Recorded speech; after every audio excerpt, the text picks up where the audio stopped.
What's up, everybody? It's your host, Marty. Hey, we're starting something new today. My name is Demba.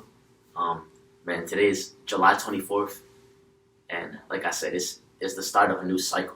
You know, we're here on a couple issues, but we're here to say the things that people don't want to say but need to be said. You know, And also, we're here to, a lot of people out here don't want to hear it either.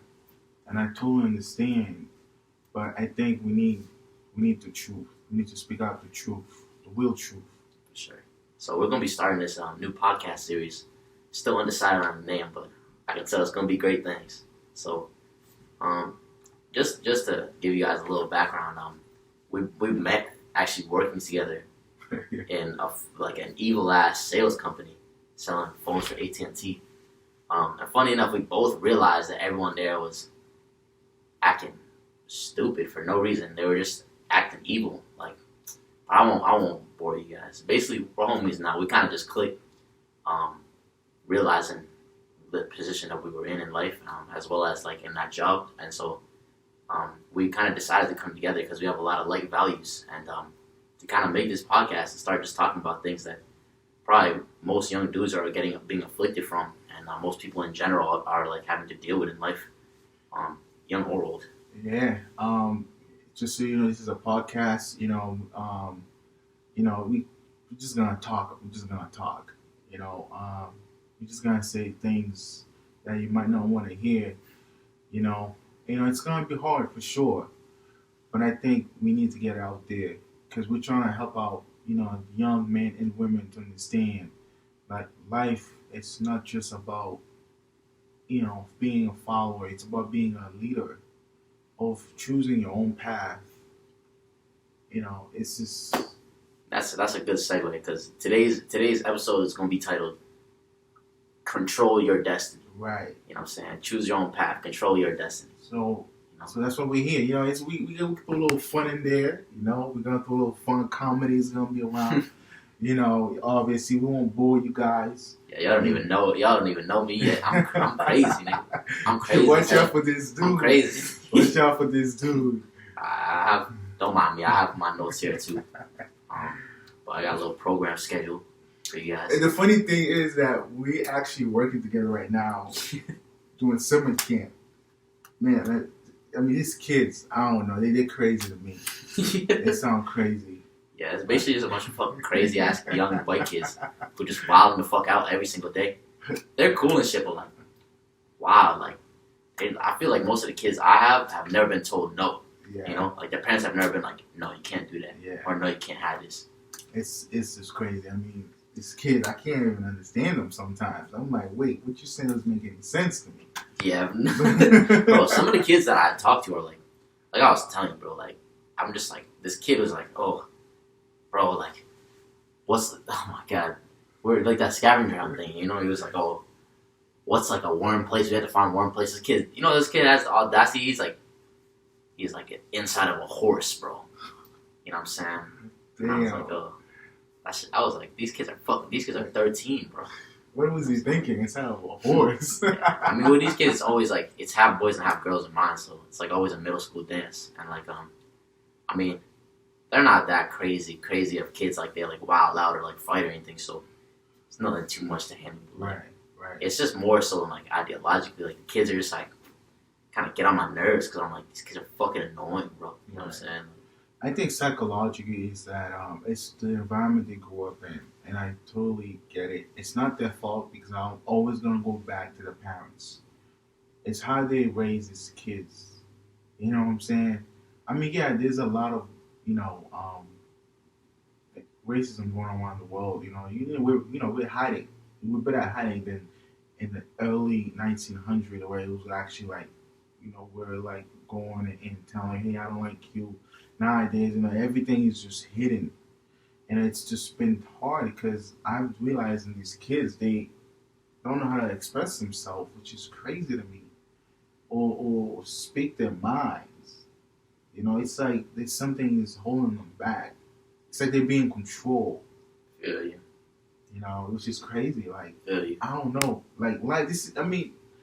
It is what it is. That's the reason why we're here to talk about what think it's still good.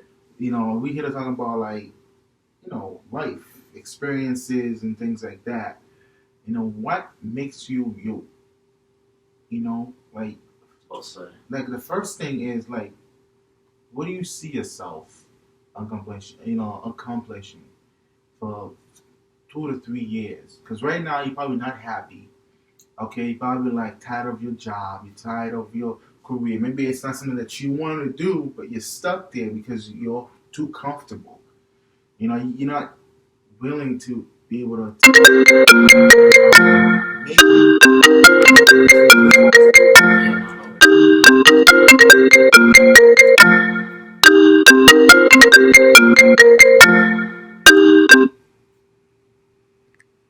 Yeah. So my fault, guys. You know, my sister was calling me. I just thought I'd call her back. It's our first podcast. You know, first podcast. You know, testing 1, 2, 3, right? So yeah. My sister's calling me, but it's all good though. But nah, what you were talking about is real. You know, it's like probably not happy with your situation. You're probably not happy with your circumstances in life. But also on top of you not being happy about it, it's like you're probably blaming something externally for your lack of either luck or we say there's no luck. There's no such thing as luck in this world, you know. And it might sound a little bit like fortunistic or whatever it may be like, but nah, you make your own luck, you know. There's just fortune, and a lot of people choose misfortune. And the realest thing to me is like, it's a perfect segue. You know what I'm saying? It's like control your own destiny. You know, like one thing I want to talk about today was like kind of the aspect or of creation versus or to consumption. You know, like it's a ratio. It's a finite ratio that you kind of have to balance in your life. And to break it down in like layman's terms, I would say, think about it like, how much do you consume as opposed to do you produce? You know, and if you really ask the average American, the average person in the first world in general, you're consuming about 85, 95% of the things that are in your life, you know? Like, you're a consumer. And to America, honestly, that's great. You know, like, to the industry and to the corporation of that America is, that's great for America. You know what I'm saying? You're doing them a service, but you're doing yourself a disservice by not understanding, the more I produce, the more self-reliant I become. Mm-hmm. The more I actually be able to provide for myself and the people I love. And like taking your destiny into your own hands, it might sound all like esoteric and spiritual, but it's really very pragmatic. You know, it's really very like, where, like I always say it with these 3 norms, right? It's like, where do you get your food from? Where do you get your clothes from? Where do you get your education from? You know what I'm saying? Because those are the big 3. And we can go into like healthcare and finances and monetary systems and banking systems and everything, but we'll do that later, you know? For me, it's like, how reliant are you on something externally to provide for you? And like, I'm not like a prepper or anything, and I'm not like thinking about apocalypse. What I am saying is if, hypothetically, some shit was to hit the fan today, and everybody has to go out and get some food, and everyone has to go out and make their clothes, how well are you going to be able to fend for yourself and your family? You sound like the zombie apocalypse, bro. You know, I'll be lying. When I was younger, I used to watch so much zombie movies because literally, I didn't know it then, but it's like I was like, wow, that's fucking crazy. Yeah. If that happened, I was like, you know what I always said? I would always ask all my homies. I'd be like, where's the first place you would go if there's a zombie apocalypse? And you know what I always said? I'd be like, I go to fucking Walmart, bro, because they have guns, food, water. Right. You know what I'm saying? There's probably pussy in there. Nah, I'm fine. But where's the first place you would go? Honestly, bro, I would say Target, bro. I'll be honest with you because I like to eat, bro. And the food there is fresh, too. You know what I'm saying? This nigga about it. You know what this nigga told me a couple weeks ago? This nigga was talking to his wife, bro. And he's like, they watch a movie. And then in the movie, this nigga's shorty gets turned into a zombie. And then this nigga's like not trying to kill her. And then this nigga's wife asks him, what would you do if I get turned into a zombie? You know what this nigga said? Nigga's like, I'll kill you, bro. Listen, man, they say it's either... I've been a survivor since I was a kid. Alright? I'm a survivor, man. This nigga said he would kill her. Like, I told her I would shoot you in the head. Like, even if it was my sister, my mother, my uncle, my grandmother, my grandpa, my dad. I don't care because I'm all about survival. I'm not gonna turn to a zombie. Because you turn to a zombie, I gotta turn with you. But you a real nigga for that, bro. I can't do it. Come on, it's a mindset thing, guys. Because a lot of people would do that, but they wouldn't say that. You know, because so you're telling me you either be dead consciously. You know what I'm saying? So you're dead, but you're still conscious, right? But you have no control of your own soul, your own body. See, and that's even a good analogy for what we're living, you know? It's like, damn, bro, like, if one of your closest relatives, your closest family members, a person you're in a relationship with, even if it was, like, let's take it into real life terms, right? Imagine if they turned either into a drug addict, or they turned into a sadistic abuser, or they turned into whatever it may be, you know? Would you really go down with them, you know? Would you let them be that chain, like that ball and chain around your ankle? You know, to be honest with you, the majority of people, like you, probably most of you guys can yeah, we'll let you guys to comment on that, okay? You all can comment on that and tell me what you guys think. Yeah. Like, what would you do if one of your close friends or your relatives, you know, get turned into a zombie? Yeah, probably most of you guys can relate because I'll even say it's like majority of people. It's like, you know, when you're in your worst times, when you're in lowest, that's when you see all the people who's around you, you know. Yeah. And so like what I'm really getting at is like, think about it. Like most people are not gonna say they shoot their friend if they turn to a zombie. Right. You know what I'm saying? But at the same time, let's turn zombie being into when your friend becomes broke, right. When your friend's a drug addict, when your friend, you know what I'm saying, when your friend's fucking up and he's a bad public image for you. Right. You know what I'm saying? You're not gonna say no. I would dissociate from him and not fuck with him. You know, like, because, you know, I'm a ride or die, I'm a day one. But most people would honestly end up on, like, under the radar being like, oh, yeah, well, I'm not going to do that anymore. I don't want to associate with that kind of person. And I'll be honest, you're not wrong for that, you know, because the people you keep around you are indicative of the person you are. It's like, if I bring dude Marty to, like, meet all my homies, right, or to meet my family or whatever it may be, and, like, say he's wilding out, say he's, like, just drinking mad, he's beating up bitches, he's smoking he's smoking weed, bro. He's like he's stealing shit in my crib. Niggas will be like, you know what's the first thing people always ask when someone's fucked up at the crib or at a party? Are they like, who is this nigga? Or are they like, whose man's is this? Whose man's it? Because it's more of a reflection of you that you brought him through. Exactly. You know what I mean to say? Yeah. And what I'm really getting at is like, the people you keep around you, you'll become like them. Regardless, right. If they're good or bad, positive or negative, you know. The people who you try to keep around your circle, like, it's cliche, you know, but your network is your network, you know.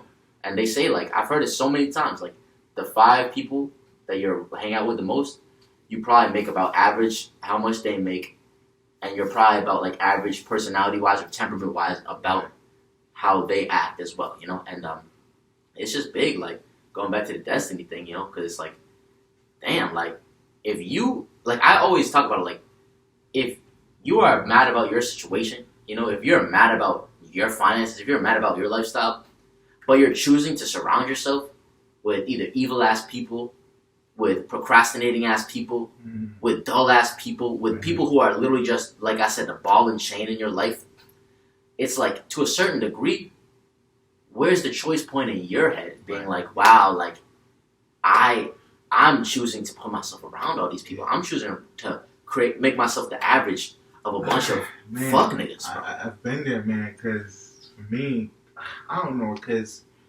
I don't want to get into Christianity, but it's just because I've noticed that people you hang out with will leech on you, suck you dry until you, like, have anything left, which is crazy to me, dude. You know, it is so difficult, bro, because that's why I lost a lot of friends, even family that I don't even talk to no more. Because I was able to choose my own path. I changed my path. Yeah, I used to party. I used to clubs. I'm not saying I don't do that, but I do it with the right people. I'm not gonna do it with the people who's just gonna come out here and just use me and just manipulate me and then try and tell me, hey, you know, let's go out. And the next thing you know, you're spending the money. You're driving a mob, they don't even pay your gas. It's just so difficult. I feel like people who are like that are leash. So leash, what they do, they pretty much suck on you and dry you out, right? That's what they do. Suck on you and dry you until you have nothing left, which is crazy to me.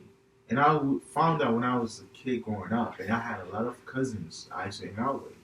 And it was so bad. To the point where I was getting exhausted and tired. I was coming home like at 3 to 4 a.m. in the morning. Yeah, see, that's a telltale sign. If you ever hang out with somebody, and after you hang out, you literally feel like drained, or you feel like tired, or you have no energy to do what you want to do on your mission. Yeah, I lost my job as a manager at Verizon. It was crazy. Like if that's the case, you're hanging out with some leeches. Yeah. So you wanna be smart. At the same time, you wanna be able to figure out what it is that you wanna do. Because I promise you, if you figure out exactly what you wanna be, what you wanna do in your life, such as uplifting yourself, being successful, and you working hard to create a career for yourself. You want to be an entrepreneur. I'm telling you, the more people you hang out with, the more people you hang out with, the less you become as a human being, because you have so many people. So you're just looking for attention. So you're seeking it. You're just looking for it to a point where it's gonna drain you out. That's why it's better to have at least maybe 3 to 5 friends who are actually at the same level as you. It's gonna uplift you. It's gonna motivate you. It's gonna bring you up to be successful. It's gonna speak life into you.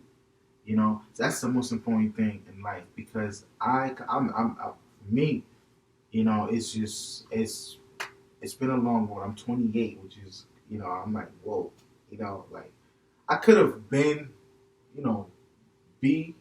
If I was a bit more knowledgeable, because before I was just, I was young, I was being silly, I was wild, I didn't have the maturity yet. But as soon as I got older, it was just crazy to me, and I see things differently. People and people that I've known, they become distant because they realize that, hey, he's taking a different path, a different way of.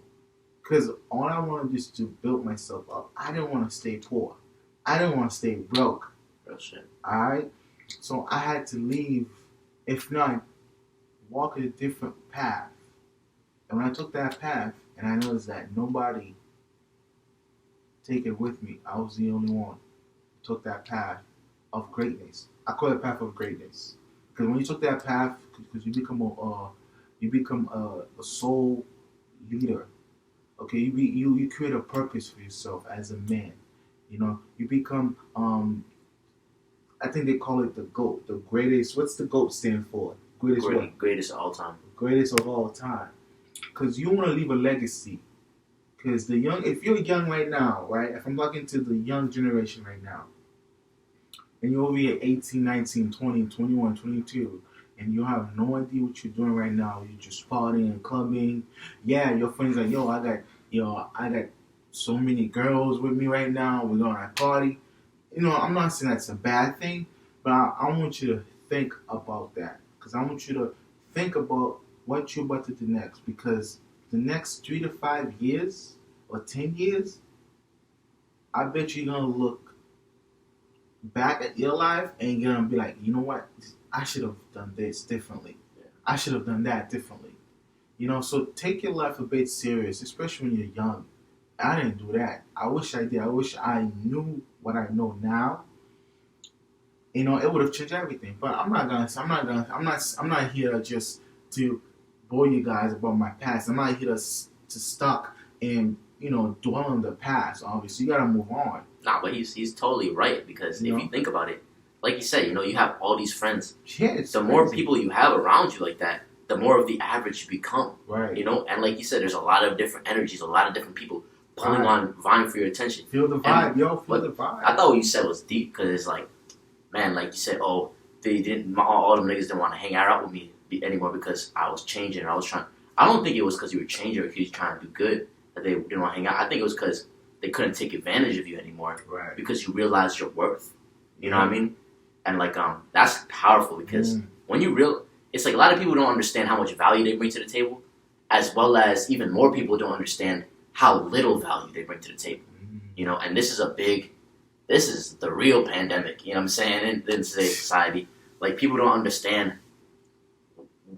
like, values, what you value, how you value them, and what you, like, kind of, what you attribute value to in a more of a material way, in life. Really, that's, like, the end-all, that's, like, end-all barometer for where you're going to really see your progression go in life, you know? And, just for real, like, I mean, I'm not gonna say that's if you partying right now, you fucking up. You know what I'm saying? If you're doing stupid shit, if you fucking mad hoes for no reason, you know what I'm saying? Damn, you're trying to feel. If you drinking, if you smoke, take it from a nigga who used to be off perks, bro. Who used to take bars and lean, and who used to just cheat I was cheating every single day, bro. That's you know what I'm saying? Much, bro. Like, take it from a nigga who was faded, who was just doing stupid shit. Like, you're fucking up, bro, because literally, I recommend this to everybody who I meet, who I see potentially. You know what I'm saying? I haven't met any of y'all, but I know if you're watching this, you have potential. Read Outwitting the Devil by Napoleon Hill. There's an audiobook for it on YouTube, but the book is crazy. Changed my life, you know? Like, I'll tell you guys more about that later, but, like, it really changed my life, my perspective on life in a sense of, like, what I was a slave to, you know? I was a slave to things like tobacco. I was a slave to things like opiates. I was a slave to things like marijuana, like things that not only was running my life, but they were dictating the time and energy I would put into different relationships.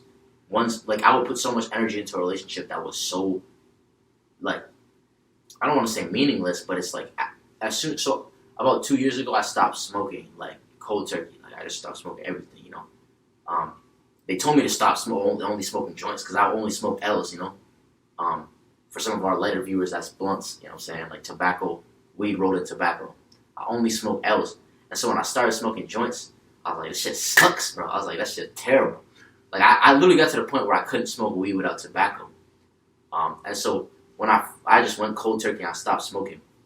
And when that happened, I started to see all the relationships in my life for what they really were, you know, because I didn't realize, because I was high for like 7, 8 straight years of my life, you know, like just faded, like every single day. Like, and I told Marty this before, but it's like I have dude was faded, yo. He was faded. I have an extreme ass personality, you know, like I'm an extremist to the highest degree. Whatever I'm doing, I'm on it 110%. You know, dude can't lose focus. I don't know how he does it. He just doesn't know how to lose focus. He's like, whatever task is working on, yo, he's on that 24/7. He's completed. For me, I get distracted easily. Man. I'm like, damn, my phone's ringing. You all saw me got up. I had to respond to the text because my sister was calling me. You know, but yeah, so it's crazy. That's just Denver, man. You know, I didn't know you did all that. You didn't tell me all that. If I was chiefing, bro, when I was chiefing, there's not like some of y'all like have a little more moderation. Yeah, I was really on. Damn, bro. Not like feature. I was really on purpose. Who put you on, bro? Who put you on? Actually, you know what put me on? My cousin, bro. Damn, and I love my cousin, bro. It gotta be the fan. But this nigga's a fuck nigga for that, bro. But like, now who really put me on was this one nigga. I won't name him because that would be too much. You know, I don't want to bring that back into my life in any way. But like, I remember being like, damn, like, because some of y'all have a little more moderation. You know, oh, I smoke after work or I just smoke on the weekends.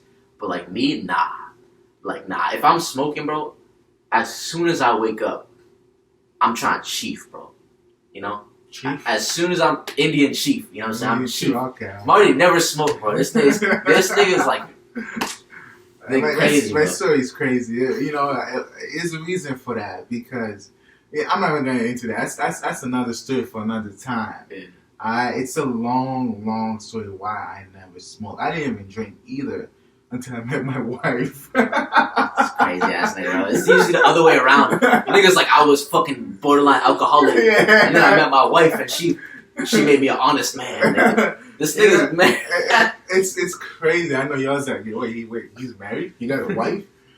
I mean, dang. I'm like, no, you know, yeah, I do, you know, but it's just crazy. Like, I want to get you guys to stay on topic, like focusing on like on the things that what you consuming. He said it earlier, like you gotta stop consuming your old ways, your bad habits. I mean, sometimes it comes back. I know it comes back, and you're trying to quit, and then when you see it or smell it, and then you're like, all right, let me try one. And give it a try. Next thing you know, you're doing it again. It's difficult for me. Like my addiction was different before I met my wife. I had a different addiction. Okay, it was so different to a point like where I was like, I need to have enough, and I'm gonna be talking about that next week with my buddy, with my boy Warren. Because of I think you mentioned it earlier too. Manhood. Your manhood and controlling your temptations, your sexual desire. That was like one of my addictions. For me, I'm a Christian, but I believe being spiritual and believe in it. I believe in my own destiny, creating my own path. But I'm also a spiritual person. I'm not gonna get into it because I don't want to be talk about religion because that's not our topic. Because our topic is just to have fun, a little bit of comedy, and obviously we talk about something serious, talk about our life experience as well. It's just crazy. Like for me, oh man, like you'll never meet a guy like me who doesn't smoke or drink. I mean, everyone has their vices. It's just crazy until I met my wife. I'm not saying that she's an alcoholic, alright? She is not. When I met her, it took her for maybe I would say 8 months to get me to try a wine, just a sip of a wine or a sip of a margarita when we go out to dinner. But it's just for me. I want to save that for you guys next week. Actually, yeah. I was gonna say we have sexual. Let's not get off the program. The scheduled program. Let's stay on topic right now. But what he said was big because like consuming your own habits. Yeah. It's like that's another part of your consumption. And to be real with you, it's like what you consume is what you'll inevitably produce. And so I know that sounds kind of like redundant or like it sounds like philosophical jargon, but it's not. It's if you keep consuming toxic shit, you'll be producing toxic shit. You know what I'm saying? If you keep being reliant on someone else, you consume relying on someone else, your reliance, your codependence on other things is what you're going to produce. You're going to produce that in other aspects because you're basically nullifying your ability to be independent. And like I said, it's like how much do you consume, or when do you consume versus how much do you produce versus when you produce or create, And so like I want to get your thoughts on this, but for me, I personally feel like you should produce in just about every single situation that is either lucrative to you, whether that's financially or emotionally or physically. You should produce in every situation that you can, that you're not losing some sort of opportunity cost, And for some of our like probably younger viewers who don't know what that is, it basically means like your time is also your asset, what you spend your time on. And so like, let's say for example, I'm like a registered physician, right? And I know all about medical care. I can prescribe antibiotics. I'm like very good in certain fields. Like I know what my body's doing, It's like I spent so much time focusing on my trade. And let's say Marty's a dentist, that I don't really know about orthodontal health. I don't know about like your teeth's health and shit. So like, am I going to? I know a little bit. I keep my thing clean. Keep them nice and sleek. It's like because even though I'm a doctor, and I'm a registered physician, it's like, am I going to spend another 4 years going to school to learn just how to take care of my own teeth in the right way and how to clean my own teeth? Nah, bro. I'm gonna pay Marty here, who's a registered dentist, to clean my teeth for me and to tell me how I can take care of them better. Because honestly, just think about how much opportunities you would lose in that time span of 4 years, where you've already lost 8 years being a physician and all. So it's like now instead of focusing on two things at once, I can put all my energy into one thing, which would be a little more lucrative because you can't multitask.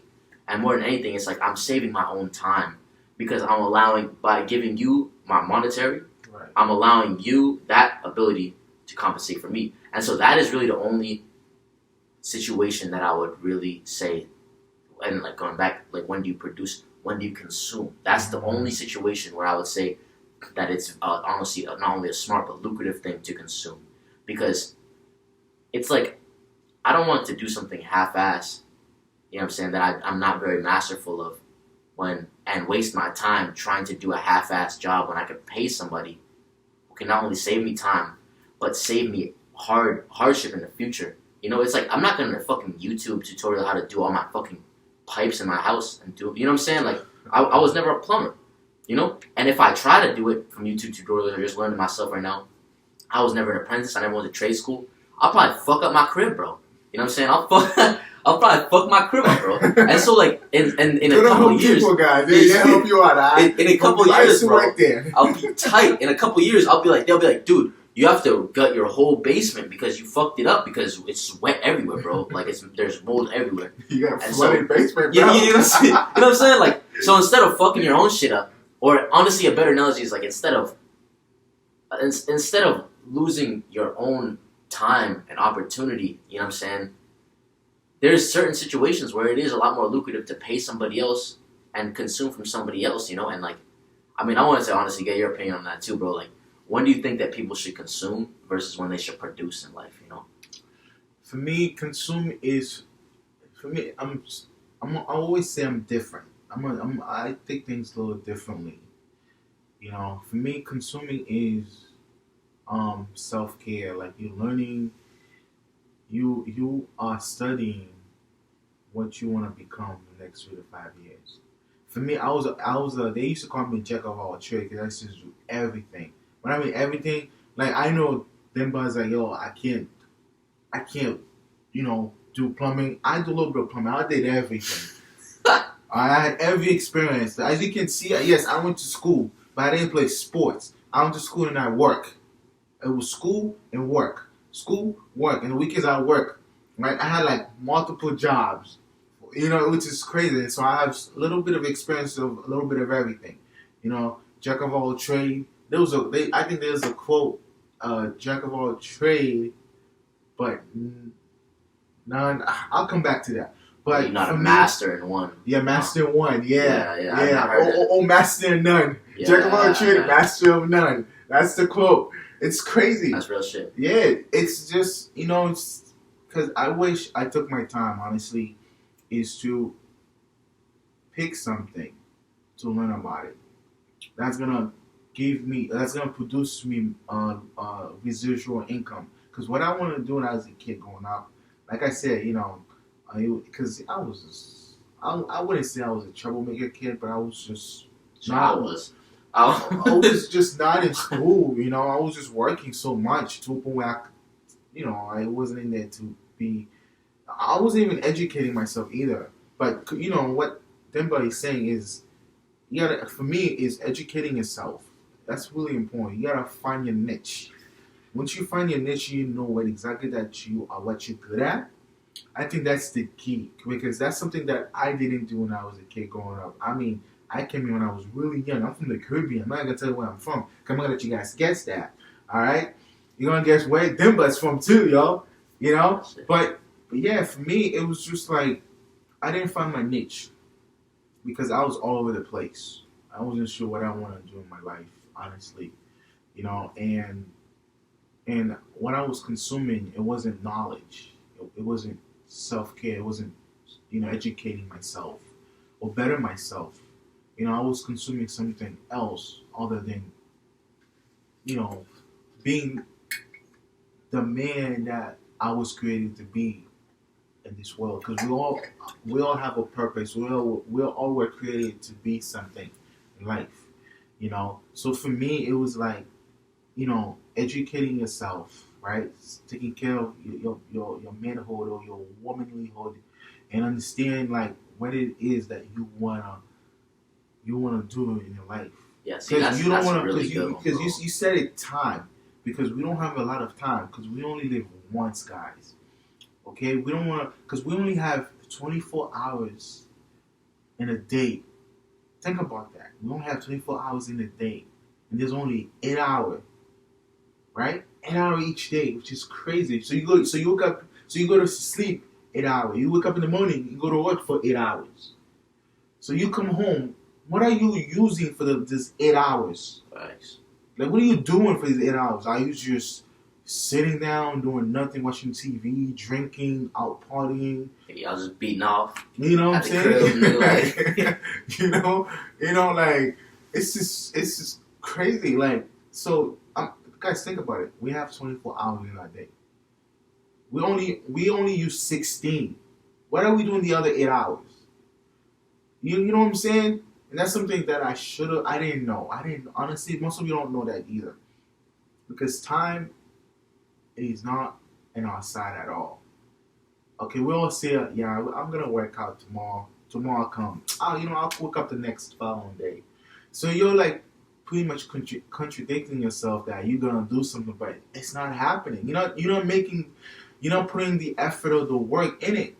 Because I had a mentor, he always say, try to find a motivation to motivate you to do something.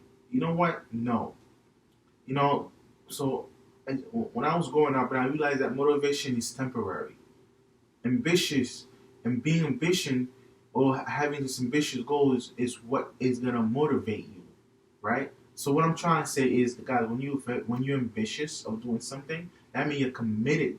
You're making a commitment of sustaining yourself, bettering yourself, and you're focusing in that one particular goal that you want to accomplish, you want to achieve in your life. I'm telling you. And that's something I didn't do. That's the reason why, because we consume more than we produce, right? Which it's human nature, because there's so much things going around us, it's just distracting us. Social media, what we watch on TV, whatever it is that we consume more than produce, right? So I want you guys to think about it. You have 24 hours in a day. The last 8 hours, what are you doing during this time? The last 8 hours. Something you guys should think about. Because I wish I could go back in time. I don't know if you guys watch Family Guy, alright? Yeah, I'm a big Family Guy, and I'm not, but I watch Family Guy. And this Stewie. I don't know if you've seen Family Guy, dude. Yeah. So there's this little kid. He's like building time machine to go back and change the past. He's alternating, the present and the past. Now he'll go in the future to see how he's gonna look like or what he become, and then come back and try to all right, let me work towards that now, so I can have more. Real shit. If only it was that easy that you could see your bum ass self in 30 years of your habits today, and then scare yourself straight. Exactly. There's a movie I was watching the other day with my wife. It's called Parallel. It was these teenagers who just graduated from college and having a hard time marketing their own business, and they were living together. It was like 3 guys and 1 woman, right? And they lived together in this old house, and they would go to the bar. The bartender's like, "Hey, guys, this house is cursed. You guys shouldn't be living there." There's, I don't want to. This is like a spoiler alert. Okay, just cover your ears if you don't want to hear it.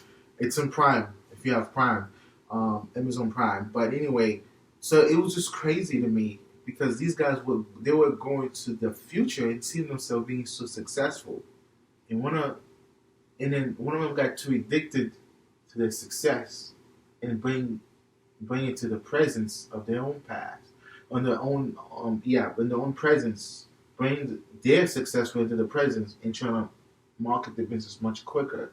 So that kind of alternate in. Oh, that changed the actual outcome. That changed the outcome. It was crazy. I don't want to give too much or reveal a lot. See, that's deep though, because imagine this, right? Imagine if you went into the future and you saw yourself in a millionaire mansion, bad bitches, just had a Fortune 500 company. You're the CEO of Fortune 500, bro. You know what I'm saying? And your dick sucked. Nigga, like cooling. Would you come more times rather than not? You probably come back and you'd be like, damn, nigga, I'm gonna have it in 10, 15 years, bro. I don't gotta do shit. Right. When if you didn't know that was the case, it's like, I hate to say it like this, but uncertainty brings us a state of urgency, And so when you're more urgent about these things, it's like, you're like, nah, I gotta get this study in it. nah, I gotta go meet with these people. Nah, like if you know you're gonna have it, if you know you're gonna have it in 15, 20 years, then maybe it'll de-incentivize you to not work anymore because you're like, oh, I'm gonna be set, you know. And like you said, I can change the outcome of the shit. See, that was a good one that you said on, like, because I completely forgot about that. A big thing that we consume that I would say is the most essential thing that we should always consume is knowledge and education. Right. You know, because you're not just gonna start off innately knowing fucking everything. Nope. You know what I'm saying? No. Especially with what you're trying to get into. Yeah, you might have affinities towards things, have certain talents, but like you need to study, you know? Because like one of my favorite anime is Naruto, right? In Naruto, it was just a good ass parallel because this nigga Rock Lee, and this nigga Sasuke, right? These niggas both fucking dirty. You know what I'm saying? They fight mad dirty. Rock Lee shit, he had no talent, bro. Absolutely no talent. You know what I'm saying? This nigga just worked mad fucking hard to get to how strong he is, and now he's fucking stronger than some Hokage on some shit because he can open gates. But then Sasuke, you look at this nigga Sasuke, nigga's talented, born with talent, born with the bloodline, genetically gifted. But on top of that, this nigga works hard as shit when he's training. You know what I'm saying? Because he has someone to kill. He has his older brother to kill. For those of you niggas who never watched Naruto, bro, you might want to click off right now. I'm probably going to be lost. But nah, literally, what I mean to say is in 1 month, this nigga Sasuke reached the same level that Lee reached in 4 or 5 years of training. You know? And what I mean to say is I just like the realism and how real, like, pragmatic this show is. Because everyone's like, hard work, you just gotta work hard, bro, if you work hard. But that's not necessarily true, you know? Like, if I'm just, say I'm working mad hard, say me and Marty are working equally as hard, right? And we're swimming in a river, but we're swimming in 2 different directions. And I'm swimming against the current, and he's swimming with the current. Bro, even if he works half as hard as me, he's gonna get 10 times farther down the river because he's taking the path of least resistance. You know what I'm saying? He's going with the flow of the river, with the current. If you don't want to work so hard that you end up working yourself into the ground, I say you shouldn't be trying to work yourself into the ground. You should be trying to work yourself onto the sky, you know? And like, in a nutshell, it's like, hard work is very important, you know, but not more important than smart work, you know? It's like you have to work smart first, and then you can work hard, because that diligence needs to be put in the right direction, or else you're just going to be chipping away at like a titanium wall with an axe pick, you know? Yeah. You're never going to make any progress, and you're going to end up just being a worker bee and buzzing yourself out, you know what I'm saying? And like, getting back to it, like, that's one of the most important things you can consume. Like you said, what are you doing in your 8 hours, bro? Those are your 8 hours. No one tells you how to use them except for you. And I listened to this song today by Key called Demolition. And you know what the most standout line in that shit was to me? He was like, can't nobody stop me but me.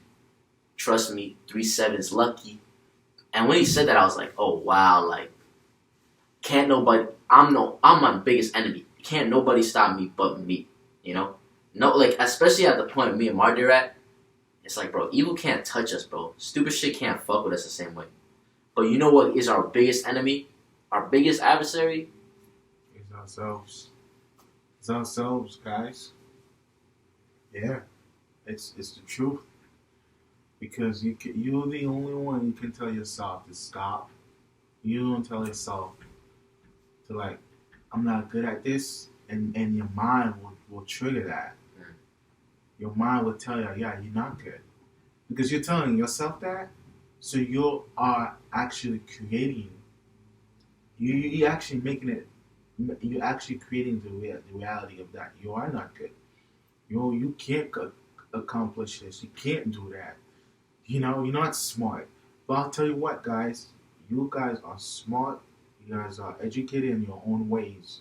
Because I learned that everybody is unique and smart, you know, in a whole different way because of where you come from. You might be smart at something that I might not be educated on. You might be good. They might be good at something. He might be good at science. I'm good at math or you know, being handy. You know, he might be more knowledgeable about what he's talking about, which is like nature and science. than I am. And I'm just a guy who just work out, you know. But he's knowledgeable about the body mechanics. Yeah. You know. Yeah, nutrition, food, and whatever it is. You know, it's guys. You just have to find your niche. I said it earlier. Find your niche. Once you find your niche and what you are good at, because we need to stop consuming everything what the world is giving us and trying to tell us what we need to do because how we look, where we come from, what language we speak.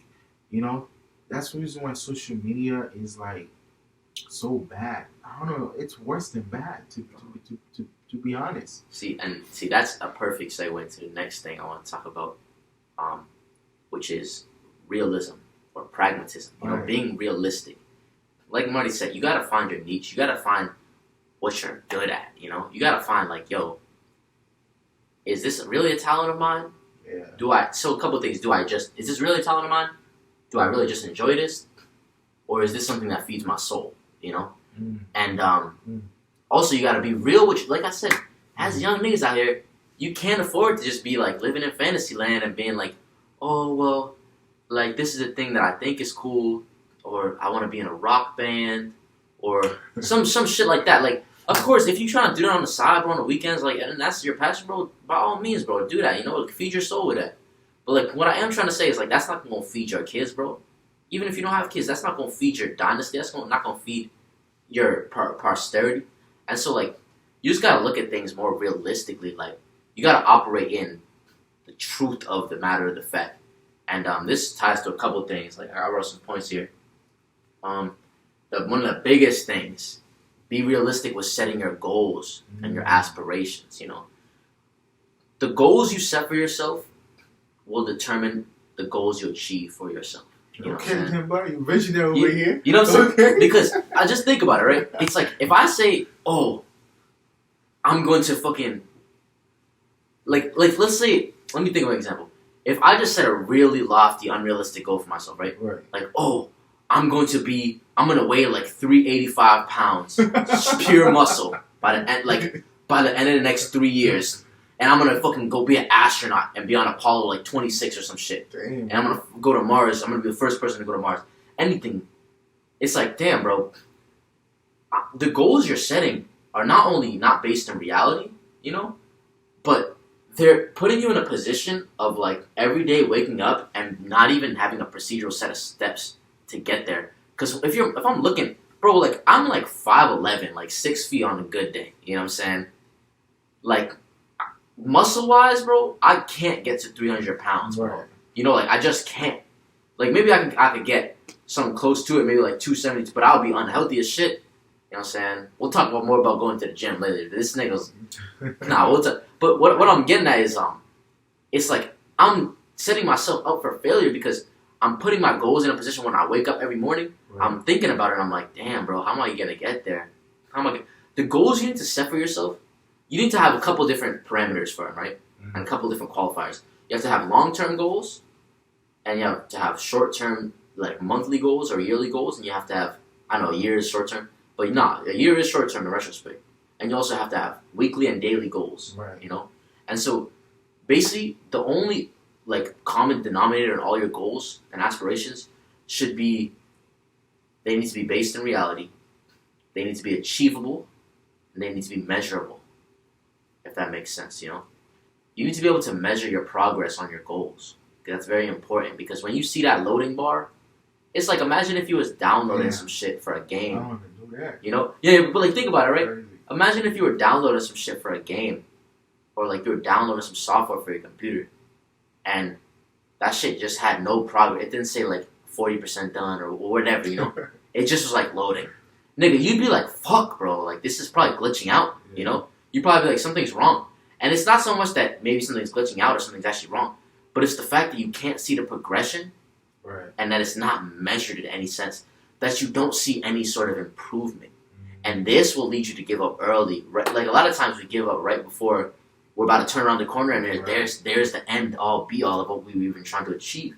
Patience. Yeah, patience is a big thing, but also measuring, because odds are you're gonna be a lot more patient if you say, "Wow, I'm already 60% done with the mission." You know, I'm already more than halfway through. I I gotta do less than what I've done before. I can do that. I've done it already. You know what I mean to say? And like this is why being able to measure them, but also being very like attainable and achievable. Like I can't say like, okay, today I want to run like 300 miles, bro. You know, like I'd be like, damn, bro, what the fuck? Like I just got back from having malaria, bro. Like I'm not gonna. That's a little hint where I'm from. You know what I'm saying? You still don't have to guess. But now I just got back from having malaria, bro. Like I was having trouble running 4 blocks a couple months ago when I came back, you know? And so, like, it needs to be attainable in the sense that, like, you need to be able to work towards it, you know? I can't run. I got a knee joint, yo. Yeah. I got a knee joint. I got I'm old right now, bro. You know, nah, but for real, though, you know, it's like, and then that's even more so, like, stiff knee. Like he was saying, you know, find your niche. But being realistic with it, you have to find what your strength is, as well as find what your weaknesses are. I highlighted that in big things here, you know? Ooh. Like, I'm going to give y'all a quick analogy, right? Tell him. Yeah, this is going to sound kind of... Speak the truth, dude. Kind of like, what's the word? Come on, bro. It's going to sound counterintuitive, but it's like there's strength and weakness, you know? Yeah. Like, the analogy I was going to give is, like, imagine you have a body of armor, right? Or you have, like this armor plate on you. And you're just like this braggadocious thing. You're like, oh, bro, I have the strongest armor, bro. No one can ever fucking touch me, bro. You could shoot me, like, anywhere, bro. I would be straight. But in your armor, to be able to move, you know, you have these cracks in the joints. Yeah. You know what I'm saying? And, like, your hips, like, your neck, like, just so you can move around and be mobile. So you can even fight niggas in armor. It's like, because you're so naive to the fact that you have these weaknesses, you never address them, you know? Right. Because you're so caught up in like, I'm strong, I'm the strongest nigga, bro. No one can tell, like, anybody can get it. Like, you don't realize, wow, this is a part where if I get hit with an arrow here, if a nigga shoots me here, I could easily die, bro. This could stop the whole shit, you know? And this could take, even though I'm strong everywhere else. And what I mean to say is, like, there's strength in vulnerability. There's strength in addressing the places that you're vulnerable and weak at, so that you're able to kind of, you don't mask your weaknesses, you know? No. You just put extra work in to make those strengths as well. And this is what, like, the counterintuitive adage of their strength and weakness means, you know? There's strength and vulnerability, but not outwardly to bitches. You know, if you're trying to get pussy, bro, if you're trying to fuck, don't be vulnerable and don't be weak, bro. I'll tell you that. This is self-improvement. So we're talking about, like, we niggas, bro. Like, you know what I'm saying? Like, me and Marty... We're dogs. Yeah, you know what I'm saying?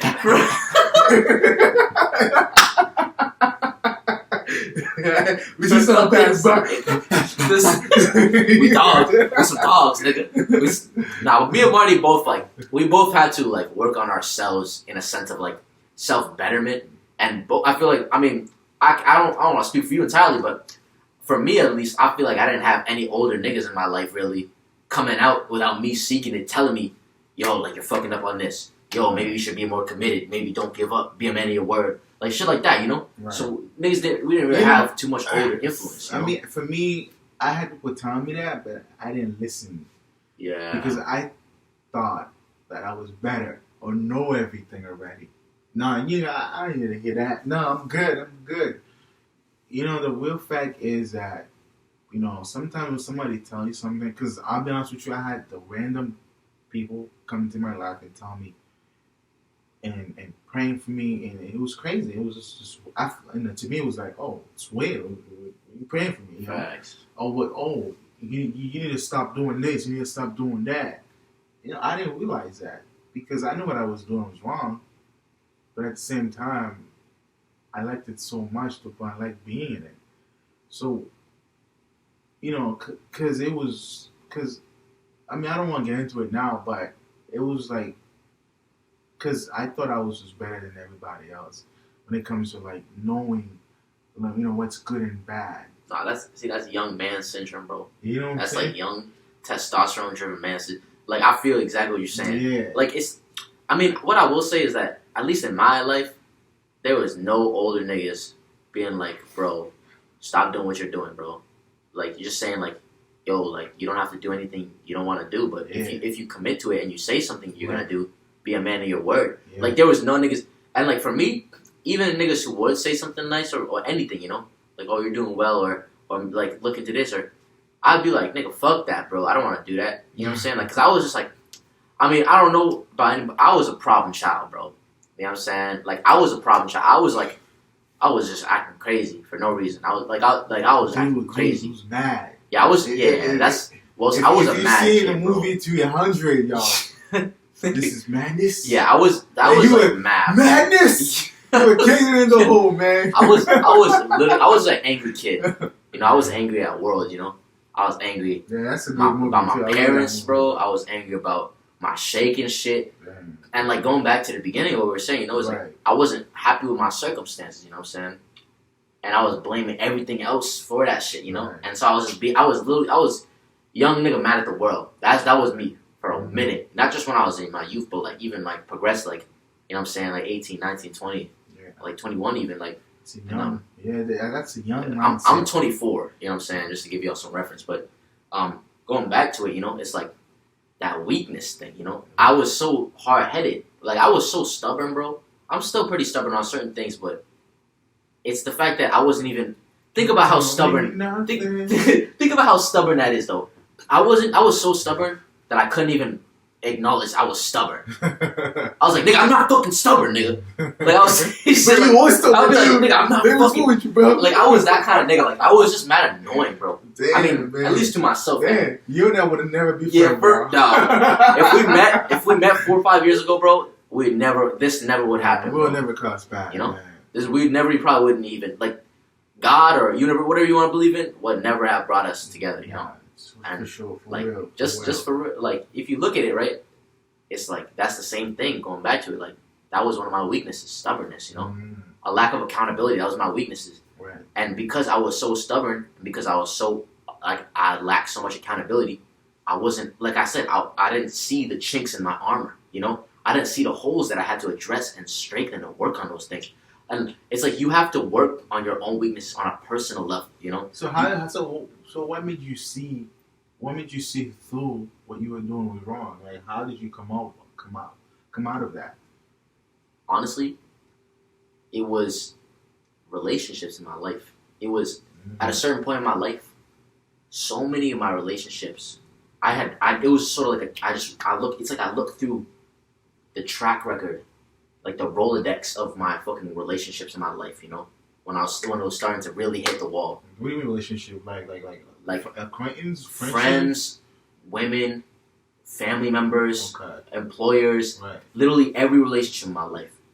I was looking at it and I was like, what made me realize my true weaknesses and my true vulnerability, the places where I was really like at a loss for, was like, I saw this common denominator in all my relationships. Like, it was either me not setting a certain level of boundaries, or me having my defenses up too much, or me being too combative, or whatever it may be. But like, at the end of the day, what's the first word in all three of those things? Me. Right. You know what I'm saying? And I always say this because it's like the real thing that made me realize it was when I took into consideration what's the common denominator between you and all the relationships in your life. It's you. It's you. It comes right there to you, yeah. The one thing that every relationship in your life has in common is that you're in it. You know? And so instead, like the first thing, taking accountability, you know? It's like instead of kind of like outwardly being upset for your circumstances and being like, yo, you guys did this to me. You guys made me do this. Yeah. Maybe someone did put you in a bad position. But at the same time, it's not to take away accountability from them. It's just to control only what you can control, you know? And when I realized that all I can control is me, and when I realized, like, yo, like, my relationships are failing, and I'm falling out with people for, like, the same reasons, time and time again. So what I'm trying to understand is maybe you, because I've noticed that myself when I was young, because I had, like, a couple of friends that went, like, in friendship, because their value was different than my other friend's value, you know? So it's kind of set, like, a boundary, though. Because you're battling, like, I don't know, do I want to be the cool kids, or do I want to just hang out with these guys who just know so much, and they're like a monk, and they're speaking life into me? But I want to be cool, and I want to have all these women and girls, But yet you have.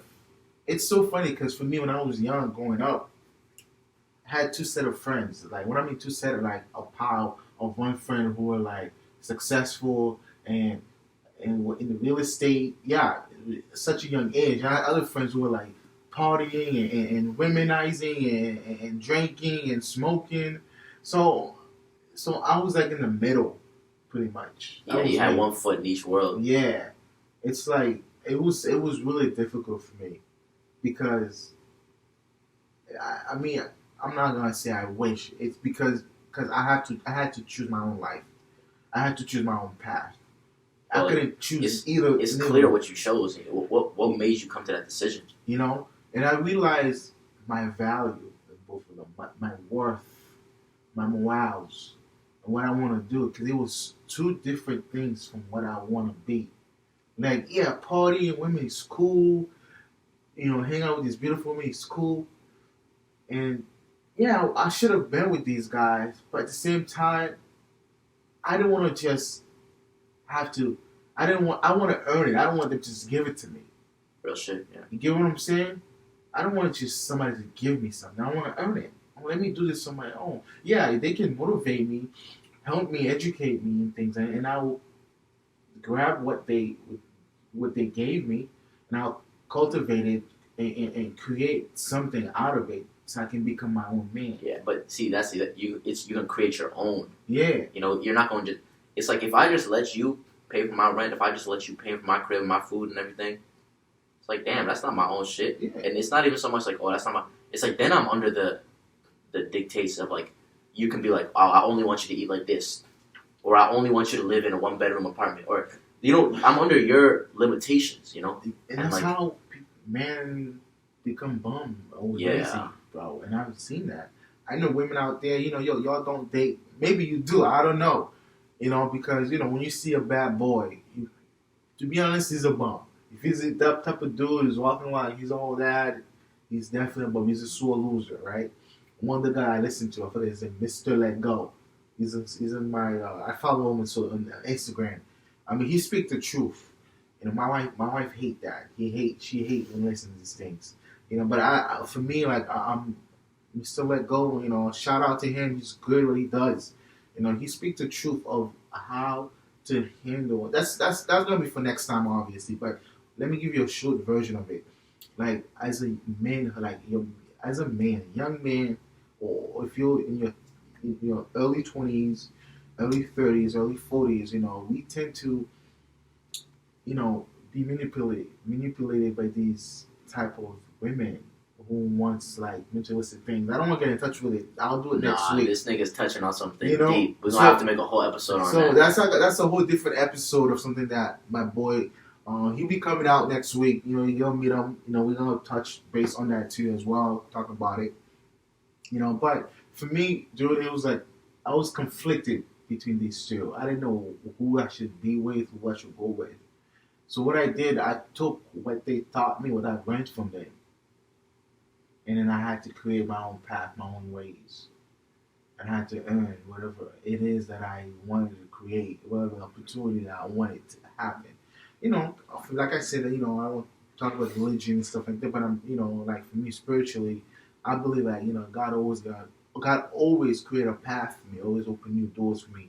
Yeah, there's a lot of doors that's been closed because of my own, you know, naive or my own being selfish or rude and disrespectful. Yeah, I used to fight with my bosses, bro. It was crazy. Like, you can't tell me nothing. Yo, Marty, you doing this wrong. No, I'm doing it right. Because nobody has complained to me yet. But for me, it was always like that. Because I always had to, like, because, you know, I didn't know a lot, obviously, because I was young. Because when you're young and you hang out with these type of friends, dude, you tend to steer in a different direction that you don't, you know, you feel like, damn, what's going on in my life? Why everything is ruined? Everything I touch, every job I go with, I'm getting fired, I'm quitting. What's going on with me? So it's like going back to what we talked about earlier. Like, you know, it's just, you know, we have to create a path. We have to start young, you know, because sometimes you need to let go of these toxic friends, yo. You got these toxic friends that are telling you otherwise, but your mind, your heart is like, yo, no, don't do that. Go this path. Go that way. But you know, it's just so difficult. And I understand what you guys are going through. For me, you know, I had to battle. I was in conflict between two different friends who had lived in two different worlds. It was difficult. It was the hardest thing. For me, the way I came out of it, it was like what they taught me, what I've learned from them. All right, let me see if they will follow me if I take this whole different path. So when I took my own path to become my own man, to become my own self, to create a better me, right? And I realized that none of them was in contact with me because it's like they want me to be a follower instead of being a leader. Yeah, niggas, bro. Niggas love to see you fail, bro. So, niggas love to see you down. So they watch me feel like you're not gonna make it. Oh no, that's not gonna work for you. I mean, I had this dude. I think he was my best friend. He was from my same country as me. You know, I told you I'm from the Caribbean, but it was just crazy. And I told him about a business plan. I'm like, dude, what do you think? What do you think about this business plan? He's like, bro, that's not gonna work for you. That's not you. I'm like, what? I'm like, all that negativity. I'm like, wait, I thought you were my buddy. I thought you were my bro. Like, why are you jealous because, you know? I'm trying to get out of here. And the next thing you know, the business plan I give him, bro, he took it and started the business. Bro. Damn, you never told me that. Yeah, dude, it was crazy. He took and started the business. It was this idea I had, bro. I mean, I lost a lot of money into it. Because I was trying to, trying to figure out what works best, what doesn't. So I'm trying to get his point of view. Because he went to this, I'm not going to say the school because I don't want you guys to know who he is. Because I'm not following him no more. I'm not going to put some people on the hot seat, you know. But it's just crazy to me. Yeah, we know no free shout-outs here, bro. No free shout-outs. Yeah, it was just insane, bro. I was like, wait, what? Now he's like big, bro. Nah, see, that's why I always say, bro. Never tell niggas what you thinking. Never tell niggas what you really on. What's in your true heart. Yeah, because I'm telling you, bro, so much niggas out here are your enemies and not your friends, you know? And I was telling Marty this the other day. Like, I would rather have 100 enemies that I know are my enemies than one friend who I didn't know was my enemy. You know what I'm saying? Because that one friend knows how to turn the knife. You know what I'm saying? He knows how to really make it hurt.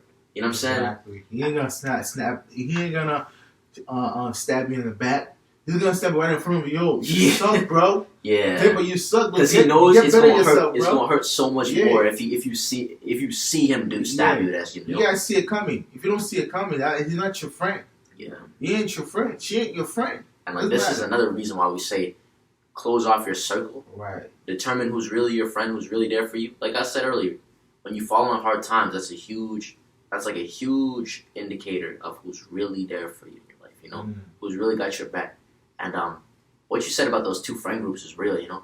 Because, like, I didn't really have the same thing, you know? Because, like I said, I'm just extreme. Like, if I'm in a life, bro, I'm hanging out with fuck niggas. Like, I'm hanging out with... Like, when I was chilling, bro, I was chilling, bro. Like, I was hanging out with just niggas who was trying to smoke, fuck, party, like, whatever it may be. Like, just toxic shit all day, you know? I'm being toxic. I'm toxic. Man, like I said, bro, I'm all the way in, bro. I'm 2 feet in, bro. You know what I'm saying? But like I remember I had different groups of friends, you know, like different circles of of toxic niggas. And so I hung out. This is like my best friend since like 7th, 8th grade. You know what I'm saying? Like we were fucking boys. We used to like cool together. We smoke together like every other day. And then I had my cousin. You know what I'm saying? And so like. It's funny because they're actually so similar, you know what I'm saying? And like I was like the common link between them, you know. So like I literally make some of the same jokes I make with this nigga that I do with my cousin, bro. And we're all fucking boys. Like we all like I cheat from my cousin mad times. I cheat from these niggas mad times. Like and literally they're into the same music, have the same sense of humor. Like and when I say the same sense of humor, I'm not even just talking like they think. I say the same jokes to both these niggas sometimes. You know what I'm saying? Like, I'll recycle one of my jokes from this nigga, and I'll come over and use it with this nigga, and they'll both be dying. You know what I'm saying? Because they both literally have the same sense of humor fuck with the same music, have the same style of clothing, everything, the same lifestyle. They're both trying to party, both trying to fuck, both trying to smoke all the time. Damn. And then I introduced them, right? I was like, bro, where they gonna getting the money from, bro? Nigga, bro, we were in it, bro. Let's just say we were in it, bro. We made money. We found money. Damn. We took money. You know what I'm saying? Like whatever we needed to do. And like, but when I introduced them to each other, right? We found money. Yeah. when I introduced them, bro, it was crazy because honestly, part of me, like, in my like heart of hearts, I was like, damn, bro, these niggas. What if these niggas click so hard and become such good boys that they don't want to chill with me no more? You know what I'm saying? And it's so in my heart. But and then I still introduced them though because I was like, nigga, I was like, if that's really how it goes, then that was meant to be. But so I introduced them and we're all chilling. These niggas hated each other, bro. Damn. Niggas literally hated each other. Bro, niggas literally were always like, dude, fuck that nigga, bro. I don't fuck with chilling that nigga. Like, that nigga's fucking retarded, bro. Like, why you chill with that nigga, bro? Like, I don't know why you cool with them niggas. Like, literally, bro. Literally so similar. Like, if I can assure you, I don't know, but what I used to say is, if they met without me, you know, they probably would have been best homies, you know? But actually, I take that back because I think they were so similar that they end up butting heads. You know what I'm saying? Like, they end up... It's like, when you're not 100% loving on yourself and you don't 100% accept your own flaws and your own, like, characteristics, right. When you see somebody else that's like you, doing the shit that you do yourself, a lot of times, most people are like, fuck that nigga, bro. They're like, fuck that. I don't fuck with how that nigga does that. You know, it's a good point, bro. I never understood that, though. Because somebody who can't see their flaws, insecurity, but when they see somebody with the similar flaws and insecurity and whatever it is, the butting heads. I never understand that. It's because it's like they say opposites attract. That's not necessarily true. You know, opposites don't attract. What attracts is like values, you know? Right. And your values being on the same plane. And like I said earlier, the values you set for yourself and the things you hold valuable will determine the trajectory of your life. Yeah. And like these two niggas, like they're like on like similar things, but they definitely value different things in certain ways. Definitely lived like specifically different lifestyles, and like I don't want to shout no one out. Still, you know, so I'm not trying to make nobody internet famous. You know what I'm saying? I'm not trying to make no one's life harder than it needs to be. But what I am saying is like, shit, like I low-key had to like distance myself from both of them in certain senses, you know, because when I started changing my life, like you said, it's like niggas there when you down, niggas there when you faded, niggas down there when you talk with demons and shit, when you're moving like a fucking demon. But when you trying to move on like a higher level, when you trying to move like intellectually, and you trying to move like honestly with respect to not only your environment but even more importantly to yourself, that's when niggas like, damn, bro, you changed, bro. Matt, you know how much niggas told me, bro, you changed, bro, damn you. And I was like, to this day, I'm like, I think I told you this yesterday too, but it's like, yeah, I did change, bro. And I'm like, you stayed the same, you know? Yeah. And like, I realized that a lot. It's like, with the different people in your life, that's a skill in and of itself, is team building, you know? Yeah. Being able to build a team. Like, I feel, the reason why I feel like me and Marty fucking jive so much, bro, is because we're mad opposite, bro. Like, the shit we're into, the shit we've done in our life, the places we're from, we're mad opposite, you know? But you know what? We jive so well? It's because our values align, you know? Exactly. It's because at the end of the day, me and this nigga can come together, and regardless of what we believe in, regardless of where we work, regardless of where we're from, we can be like, yo, nigga, I value family, bro. I value honesty. You know what I'm saying? I value education. I value hard work. Like, you know what I'm saying? We value things that are in alignment with one another.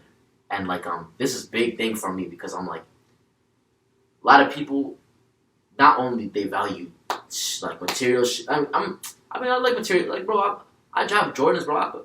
But it's like, you can't value material things over more than things that will actually be able to get you material things in the long run. That will be able to get you anything in the long run, you know? Like, knowledge and wisdom, you know? Yeah, like, lived experience, bro. Like, if you're valuing your Jordans more than you're valuing, like, the seminar or the course you're going to take to improve yourself, then you really got to take in consideration not only what are your values, but do you even know what you value, you know? Right. Most people don't even know. Yeah, dude. I mean, it's just crazy. You know, it's it's insane. You know, it's life. I mean, you make it how you wanna. How you wanna create it, man. You know, life is just it's. We all say life is hard. The way I see it, honestly, is what we make best out of it. You know, I don't really believe that life is hard. I believe that what we do and the action and the effort we put in, you know, yeah, whether it's good or bad. If it's good, then life is good. You know, life is easy, right? But if it's hard because you're doing something wrong, because like I said, I'm different. I'm always seeing things in a positive way. I don't see things in a negative way. You know, yeah, life can be hard because sometimes good things happen. Sometimes bad things happen to good people. You know, because not, and you're wondering why is that? Because we're being tested. Because we live in a world where we are being tested, guys. Understand that you're being tested. Life can be going so well for you, right? You get the job you wanted. You get into the school that you wanted. You get the girl that you wanted. And everything falls apart. Why? Right? But you're doing everything right. But everything's falling apart. Why? Because you didn't do one thing. And that one thing is you didn't know how to handle it. You didn't know how to overcome the situation. Instead, you got angry. You got impatient. You know, your mind started to wander around. You started to mess it up. You know, sometimes you gotta take it easy. Take a deep breath. That's because think about that. You know, are you gonna be the same person you is with everything as you're gonna be when there's nothing? You know, exactly. Are you gonna be?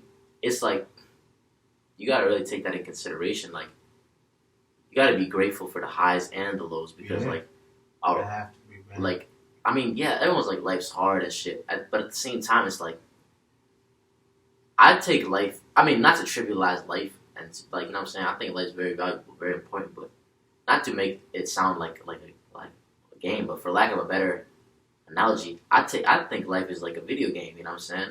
And the reason I say that is because like, bro, would you really play the game on easy? You know what I'm saying? If you were like, you know what I'm saying?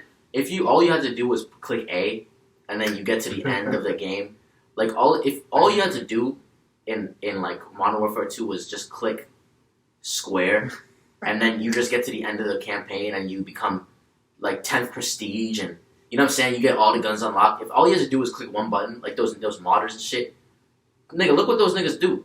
They go into challenge lobbies and then they end up going to a different like a fucking world playing game, right. Because every single time, without exception, it's like, bro, you wouldn't even play. You wouldn't even want to play if it was on easy, bro. You know what I'm saying? Because the challenge is the reason that you're in the game, you know what I'm saying? To see if you can overcome the challenge. And like, just for real, like, this goes perfectly into the last topic I want to talk about today, which is discipline, right? Temptation. I wrote it specifically. Gosh, I have temptation. This is for me. It's a touchy subject. Yeah. I wrote temptation versus discipline. Right. It's a toe-to-toe battle. That's exactly what I wrote. Temptation versus discipline. Like, what does that mean for you, bro? Bro, listen, guys. I told you I'm married, all right? But you know, sometimes it comes. We're men. We're not perfect. I know that. Okay. Sometimes we'll fall, but we have to get right back up on our feet. All right, and not to go back in doing what you fall into. You don't want to fall in the same trap twice or third times. You're a fool for that one. I'll be honest with you. You are, because you're gonna have to like, temptation and discipline. For me, it's like I said it earlier. It's what you watch, social media, what the world is trying to tell you. It's not what it really is, guys. I'm telling you, it's just crazy. Especially women, right? I don't want to say, you know, you guys have it harder than men. You know, I feel like we both have it harder. You know, men and women, we have it as you know, we both have it hard. You know, it's just temptation is everywhere. It's how you handle it. Because right now your temptation is it's in your gut. It's in your gut feeling. That's why for me, because when I was young, it was in my gut feeling, right? It started with the mind first, right? And it push hormones or gives out hormones and stuff. And next thing it starts spreading all over my brain and goes to my body, right? And then you start feeling this sensation. Yeah. You're like, oh, I want to either get faded, yeah, or I want to drink, or my dick's hard. Oh, like whatever it might be, It's crazy, but that's when discipline comes. So you have to practice how to fight temptation to be able to discipline yourself, right? So what I'm saying is that it comes to the mind. Everything is in the mind, right? If you can't handle what they say on social media, then don't go on social media. If you can't handle what they say on the news, then don't listen or watch the news, because that's gonna have a lot of effect in your mind, and maybe you might start acting on it. Yeah. I'm telling you, bro. I know you got something to say, bro. Go ahead, man. It's just crazy to me. Yeah.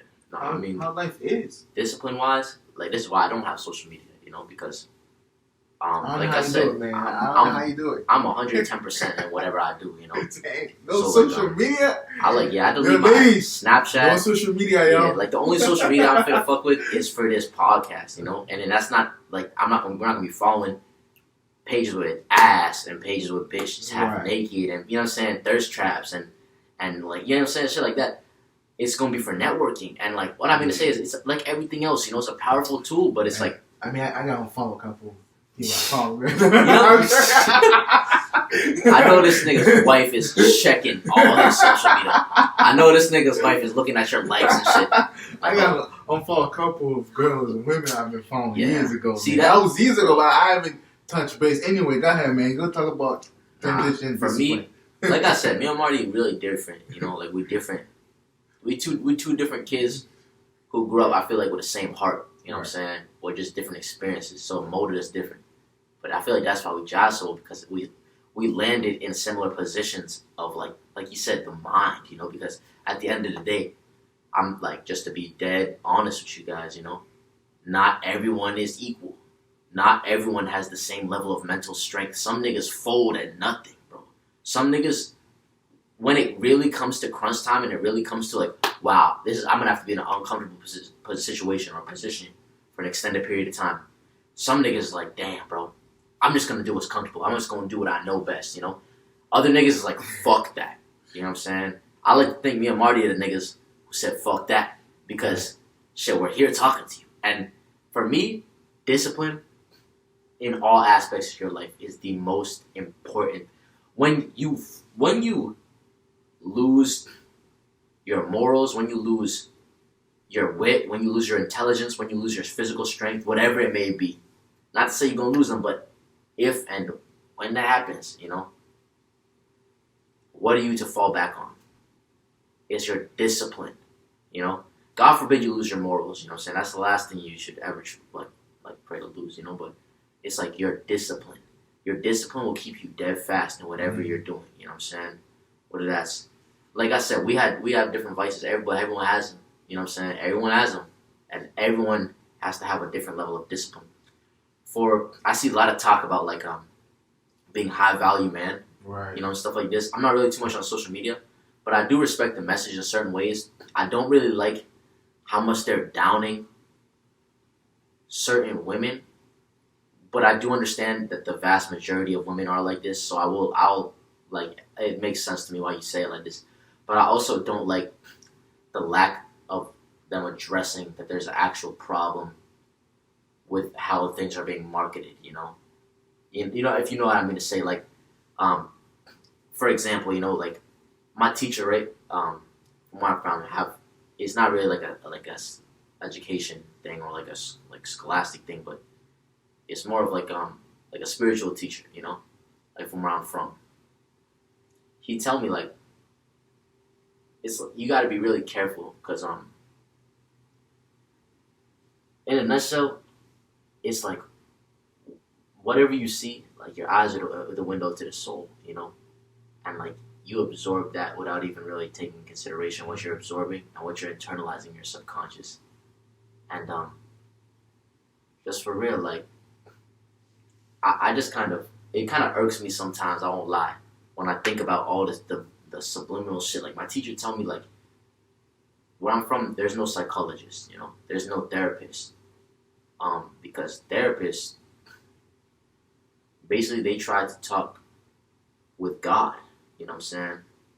And I'm not trying to get all religious too and stuff, you know, but for lack of a better term, it's like they're trying to play the God of your mind, you know? And a big thing in therapy that they say is like, oh, they talk about your traumas. And I do believe a lot of, if you're born in this world, odds are you're traumatized, you know? But it's like they talk about your traumas and what's fucked up with you and your relationship with people. And that's so true. But one thing they always fail to address in therapy is the state or the condition that the world is in right now. How much evil ass niggas is on top, you know? How much evil ass influencers are telling young girls and telling bitches to fucking throw pussy for nothing. You know what I'm saying? To fuck rich niggas for no, you know what I'm saying? To fucking suck on cucumbers. Damn, dude. You know what I'm saying? You sucking cucumbers, bro. Bro, I saw this bitch put a cucumber to her sternum. Damn. Nigga, I was like, it was like cucumber, bro. And I was like this was after I got off social media, and I was like, jeez, nigga. I was like, you sure that's not porn, bro? Back in the day, I would have been like, bro. You telling me something I wouldn't know, bro? Bro, back in the day, I literally gone to one of my niggas and been like, I would have been like, yo, I've been like, yo, I'm in there. That's good. You know, I literally would, bro. Back in the day, I would have been like, that's what I'm looking for. That's what you're into right now, bro. I was crazy, nigga, bro. I would like the realest thing to me is like discipline in the sense of like you need to understand like I said, therapists, psychologists, they're not addressing how fucked up the state of the world is. They're just saying you're fucked up, you know? And that's why where I'm from, it's like it might not seem like it, but you have the answer to every problem in your life, you know? You're just not asking the right questions about it. And like the real thing about asking the right questions is you have to be brutally honest with yourself. You gotta say, where am I fucking up? How am I being like a bitch, bro? How am I acting a bitch in this relationship or in this situation? Yeah, you know, it's true, bro. Because I never understand that. Because you guys are gonna hate what I'm about to say. I don't believe in therapists because they want you to relive your past. Yeah, and I hate that. So how the heck I'm gonna come to you, but yeah, you're gonna tell me? Can you tell me about your past? So I'm sitting here talking to you about my past. You got a pen and a notebook. For real. And you learn about my past. And then now you're going to repeat what I just said to you. Now you're making me reliving what I don't want to even go back. I'm over here. I want to bury the past. I want to let go of what happened to me in the past. I want to move on. Tell me what I need to do now. Tell me what exactly am I going to do? What exactly are you going to do, Marty? What you going to work on? Huh? What is your goal? What is your dream? Huh? What do you like to do? Are you working? Tell me about my day. Really? Have a conversation. And the biggest thing is how it's like a lot of people go to therapy, and I'm not trying to convince you like, oh, like if you think that's really helping you, bro, go for it. Go for it. I'm not trying to don't do it. What I won't do. Opinion, but what I won't do is sit here and lie to you. You know, and how can you really in your heart of hearts feel like some nigga you have to pay hourly? $200 an hour. You know, if this nigga has to pay me to come here and talk to him, you think I'm really going to genuinely give what I in my heart? No, it's a fucking job to me, bro. You know, this is a job to me. Now, what's up? Once you monetize it, this is a job to me, you know? Like, me and Marty actually just click and we just vibe. We just met each other and we just decided to do this, you know? So we come here with genuine energy. But someone with fucking a therapist like that, bro, they're not going to come to you with the same level of genuineness, you know? Mr. Marty. Yeah. I'm like, wait, what? Bro, like, that's crazy, yo. Rick and Morty. If you guys seen Rick and Morty, yo, watch it. Like, I think Rick, which is a grandpa. Nah, I don't fuck with that show, bro. I don't know why. Really? I like watched a couple. I just don't. I feel like that show tries to get you in a weird headspace, bro. You know, it's kind of if you don't know how to read between the lines, it's gonna get you all messed up in the head. Yeah, that's exactly how I felt, bro. If you don't understand the fine line of what he's saying, bro, like some of it is like, yo, he's really legit. but he also can brainwash you at the same time. I literally felt like he was trying to brainwash me when I watched it.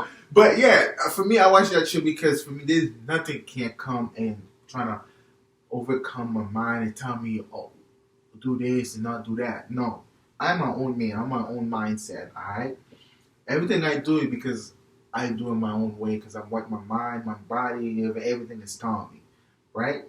That's how I handle my life. I do things the way I want to do it, not because someone in my head or my mind is talking to me.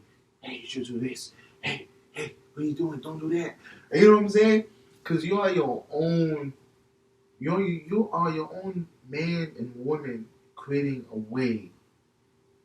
All right, to handle what life is throwing at you. You're not gonna have an angel and a demon trying to talk to you. Yes, for me, in my Christianity, it's the Holy Ghost or the Holy Spirit will guide you and direct you to the path of righteousness, right? So you can better yourself, right? But in the real world, that in reality, because we live on Earth, because who will the Earth? I think I said it to you. And who's willing? Who will the Earth? Right? I'm not gonna get into that. I'm not even gonna give you the answer to that because y'all should think about it. We live in an ungodly world where we're trying to do everything that is right, not perfect because we can't be perfect. We're a human being. We can make mistakes. Everybody make mistakes. No matter if you're poor, broke, rich, doesn't matter where you come from, what religious you are. We all gonna fall and make mistakes. It's how you get out. It's the challenge is how you gotta get back right up in your feet and try to figure out how am I gonna overcome this so I don't fall again. How am I gonna be able to, not to go back to this. That's me this time.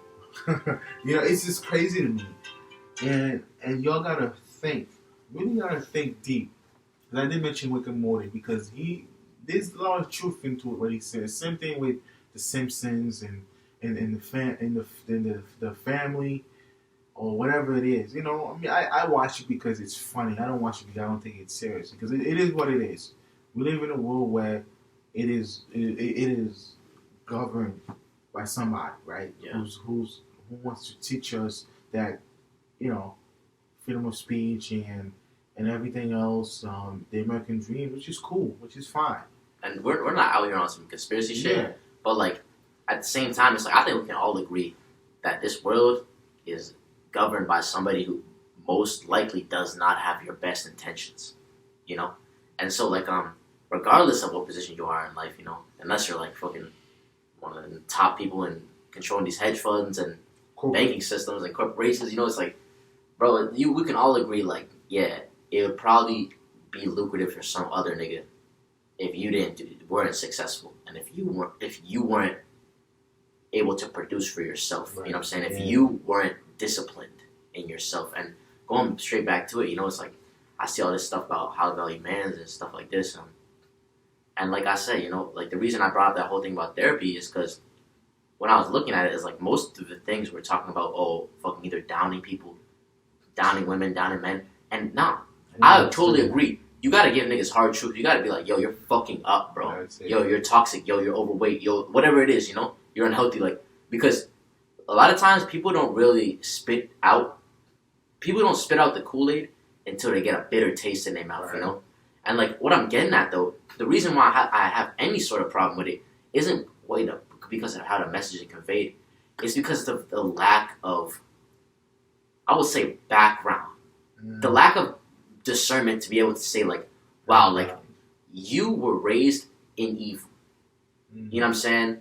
You're just exhibiting the tendencies that you seen your mom do. You're just exhibiting the tendencies that you didn't even get to see your dad do because he wasn't even in your life. You're just exhibiting the shit you see fucking bitches on social media and Instagram doing, And so like, just taking consideration with all of this, like this high value stuff, like. It's like, yes, it's a lot of it, there's a lot of truth to it, But you have to also not, it's like, you don't blame people for being abused, You you have to force them to take responsibility so that they don't go and abuse other people, if that makes sense, It's not your fault if you were traumatized or you were sexually assaulted or you were beaten or whatever it may be.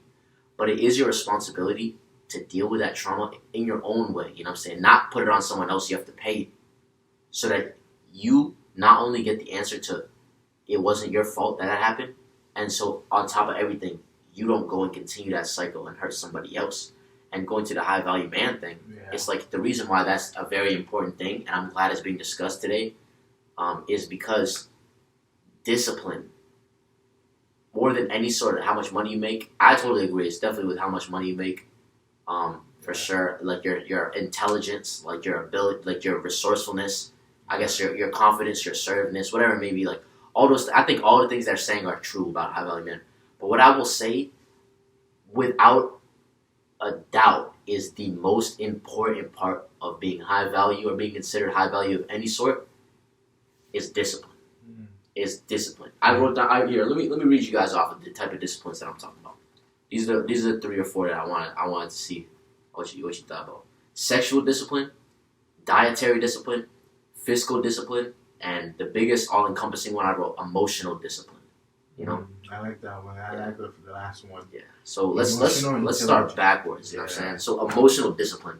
Ooh. That's a tough one for a lot of, especially, I can't speak for everybody, but I can speak for my community. In the black community, we lack emotional discipline. Oh, yeah, everything is reactionary. Oh my god. Everything is like we see some shit on the news. This nigga is doing this. This nigga killed. Oh my god, we gotta kill. Nah, bro. Like what I mean to say is like I love that energy, bro. I love that passion. But like Marty said, just straight passion, just straight like motivation, that's fleeting, bro. Mm-hmm. You get all that energy, you want to go protest, you want to go riot, and then as soon as that's just done, bro, there's nothing long lasting that's gonna hold you to what the fuck happened. Mm-hmm. There's no ambition in that, because it doesn't come from the heart. It's coming from like a lower self, like a carnality, of you being like, fuck that, bro, we gotta do. Nah, like the reason I say emotional discipline is important is not to suppress your emotions or not feel what you feel what you're feeling, bro. You're totally justified to feel what you're feeling, but you have to understand your emotions are very, very powerful, and if you let them run amok, they will ruin your life, bro. You know what I'm saying? And I want to touch base on that because emotional intelligence, that's something we don't have. A lot of people don't have it. I don't want to just say the black community. I'm talking about everyone. All right? You know what? Let me go in depth into that. I'm talking about the women because you guys seem to like overreact to certain situation, like especially when it comes to relationship, the man you're going with, the man you're on a date with, things like that. You need to be able to control your emotional. What I'm saying is don't lack emotional intelligence because that's something that everybody is looking at you because you're portraying something. You're portraying a different character. So you're losing who you are as a person. You're losing yourself. And you're portraying that as something that I've never anybody's seen before. Emotional intelligence is something that you need to look into. Right? Look into deeply and be able to find, like, don't let anybody control your emotions. Yeah, I'm so glad you said that, bro. Because you know what I'm saying? That goes back to not only consuming and stuff, but it goes back to I think living in reality. Bruce Lee, I have a quote. Go ahead, you can talk. Like bro. Basically, a big thing about being realistic is where is your EQ? So your IQ, right? Your intellectual quotient, right? Right. Like basically, it's not so much if you know facts or like history things. It's more so like, what's your ability to problem solve? What's your ability to critical think in a given set of time under a given set of circumstances? EQ is one part of the soft sciences. It stands for emotional quotient, right? And it's oh my goodness, it's statistically proven that people reach higher feats, either like business-wise, relationship-wise, whatever, in life generally, if they have a higher aptitude for emotional intelligence. Right. The more you can read people, the more you can understand how someone else is feeling, the more you can empathize with other people and understand kind of like where they're at in a more level-headed sense, the farther you'll get in life. Just being real, like for all you socially awkward dudes out there, for all you niggas who just like stutter, fumble the ball, I'm not going to sugarcoat it. I'm not just going to be like, oh, it's fine. Like everyone gets their shake. Every dog has his day. Nah, bro. Nah, you can be the best software engineer in the fucking world. You can be the best blacksmith in the world. You can be the best engineer. You can be the best technician in the world. But if you lack the skills to network and you lack the skills to talk to someone and be relatable and be like conscientious of how you're perceived and how you kind of like present yourself to the world, you're not, bro. It doesn't matter if you're the best in your field, because this world is it's like a high school president, or it's like a middle school president, like a school president election. Yeah. It's not about who's most qualified. It's a popularity contest. Exactly. And I don't like it that way. Like, you know what I'm saying? It's not. I feel like a meritocracy would be the best thing. If you're the best at something, you should do it. But at the same time, I'm not gonna lie to you and say that that's how the world works. It's not. Or else this world would not be so fucked up. And like, what I'm getting at is like, you just gotta take emotional intelligence is important. Emotional discipline is important, but emotional intelligence, being able to read emotions and read the energy that you're getting from people. And I have the quote, and I always see this quote because it's from Bruce Lee. It was like one of my favorite guys, man. And he quote, "Learn to discipline your emotions, because if you don't, your enemies will use them against you." Think about that. Bro, we're gonna move on to the next one because that's all. I don't need to say anything else. That's it, bro. Yeah, your enemies will use it against. Man, I never heard that too. Dude, like I fought with that. I listen to all these quotes. Like that's what I do. Dude, like the next type of discipline is fiscal discipline, or basically just money discipline. Being disciplined with how you spend your money. This is a very important one in today's day and age. We don't have that as young black men. Yeah. I'm solely gonna focus in young black men and women. We don't have discipline of controlling our own income. Go ahead, bro. I mean, you said it, bro. Like, the key is, even if you're talking about, oh, well, there was a time where there wasn't money and the white man just made money so he could control things. Yeah, that's true to a certain degree.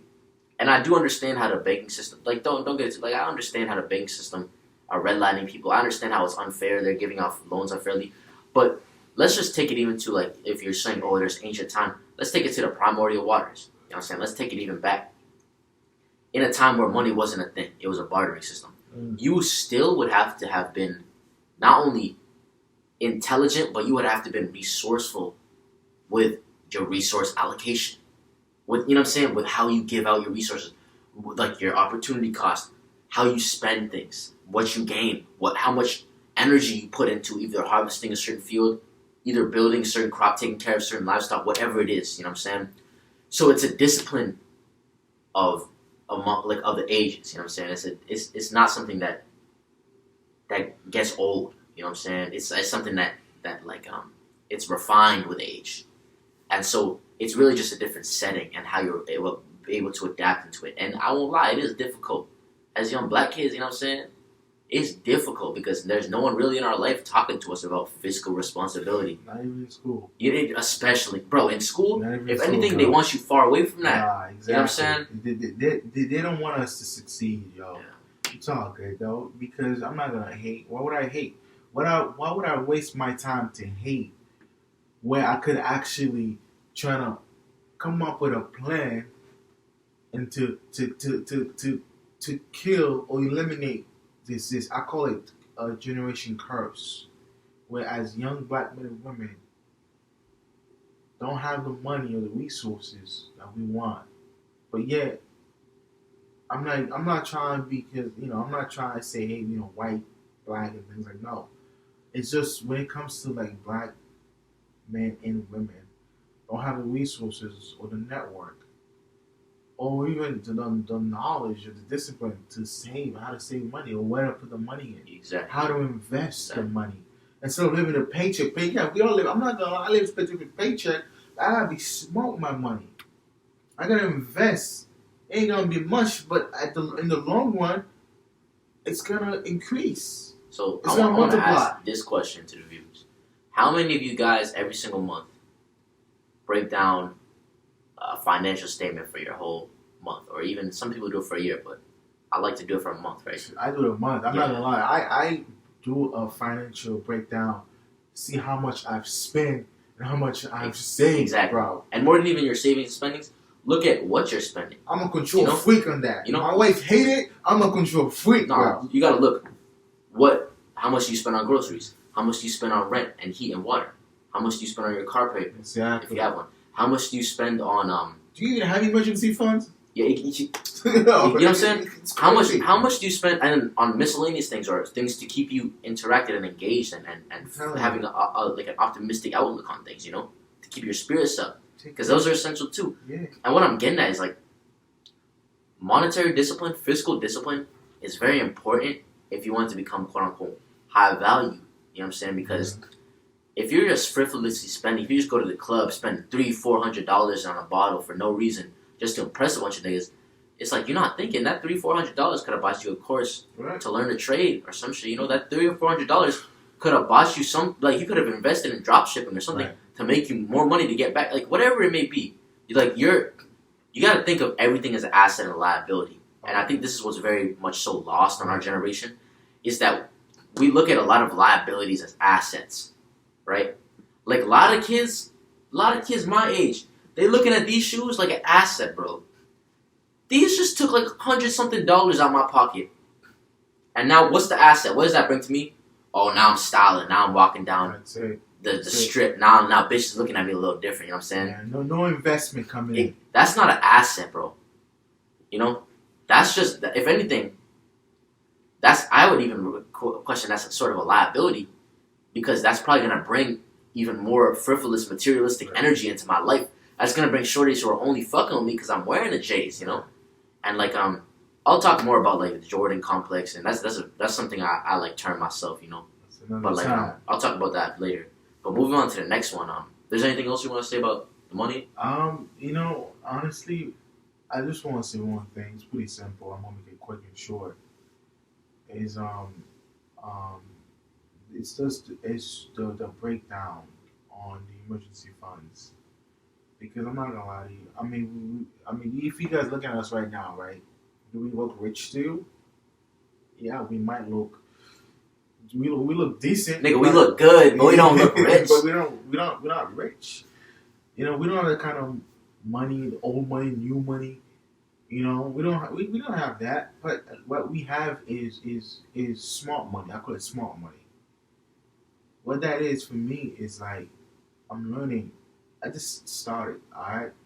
I'm 20 years, I just started. I wish I knew that when I was young, especially when I was in my teenagers years. You know, because it was a difficult time for me in my teenagers years and early 20s, man. I finally realized at 26, 7, I got to start prioritize my money better, handling it better, and controlling my budget better instead of spending it. I make $800 every week, right? Every week. Alright. I have another week to get paid again. But I'm spending $900. What is that telling me? I'm overspending to what I make each week, right? So why we have that mindset? No. Why are we overspending? Why we want to go negative in our bank accounts and stuff? You know, what you don't have, you don't spend it. Don't spend what you don't have. You got to take care of yourself, because self-care is important. That's how you're going to be able to succeed and be better at saving and budgeting your own money, even if you live in a place with a paycheck. Because that's going to change. How it's going to change is budgeting. Pay your bills first. Don't postpone your bills and then partying, clubbing, and then, you do all that and you realize that you don't have any money left. But yet, your auto insurance is $220. Nice. I mean, like you said, it's powerful. You know, it's like you might be overspending like what $900 to $800 that you make every month.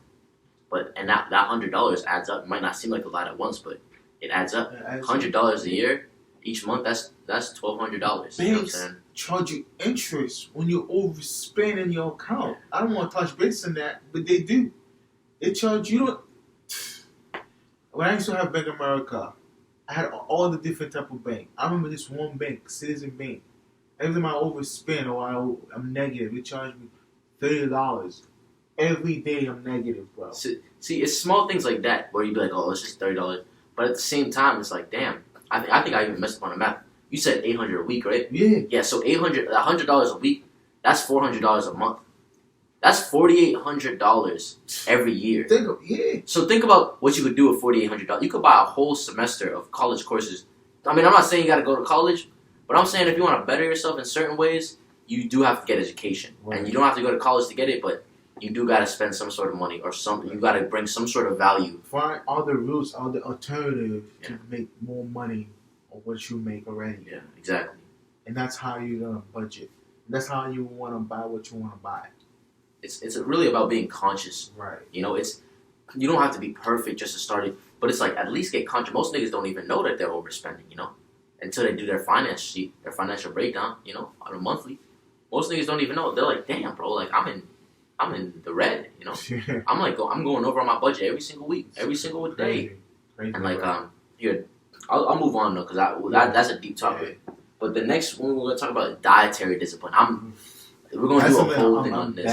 I'm really bad at that. Yeah, this thing needs to get. I'm gonna get this thing right though. This is see me eat every time in school. He's like, damn. I can see his face. I'm like, this, bro, because this is big. This like hits home for me. You know what I'm saying? Where I'm from, what I've studied, like this is. We're gonna do a whole other thing on this, but like dietary. I'll talk more about the contents of your diet after the fact. You know, because that ties really closely into like working out and getting in shape and cardiovascular health. But more than anything, I'll talk about more so dietary discipline in like how much you're consuming. Going back to consumption, right? Because like with me, I just noticed, bro, I'm a glutton in certain things, you know? I'll overeat. You know, I'll tend to overeat because it tastes mad good. I love my meat. I love my steak. You know what I'm saying? I love my burgers. And it's tough, you know what I'm saying? I'm not telling you guys, oh, you gotta be perfect. You gotta do exactly this. You gotta... Nah, like, dietary discipline, what I'm, at least in the way I'm trying to talk about being high value and disciplining yourself, is having the discipline to say, okay, I've had enough. You know, it's having the discipline to say, well, fucking eating a Happy Meal every fucking day isn't good for me, you know what I'm saying? Put me in the spot, bro. Shoot, damn. Nah, bro. See, the thing is, Wendy's, I eat like this now, but I told you, bro, there was time in my life where I only eat from 7-Eleven for like a week, like 2 weeks maybe. So think, bro, if I can do it, bro, if I can change, bro, on the shit that I was on, I can do it. Anybody, bro, and especially, bro, that's not even a question if you can do it. Anybody, nigga, anybody who's in the lowest part of their life, anyone can do it, bro. It's not a question of class or ability. It's a question of two things. Mental strength and will and desire. How strong are you mentally to say fuck that? To say I'm gonna do what no one else is gonna do. I'm gonna do what I want to do, what I need to do when everybody else is going to either tell me I'm doing wrong or they're gonna go the other way. And the second one, will and desire. How much do you want it, bro? You know what I'm saying? How much do you really want it? How much do you want it? And like I know somebody, but like you guys already know how that ties into diet. You know, it's like it's fucking tough. You know, especially with all the poison and chemical shit that we have today.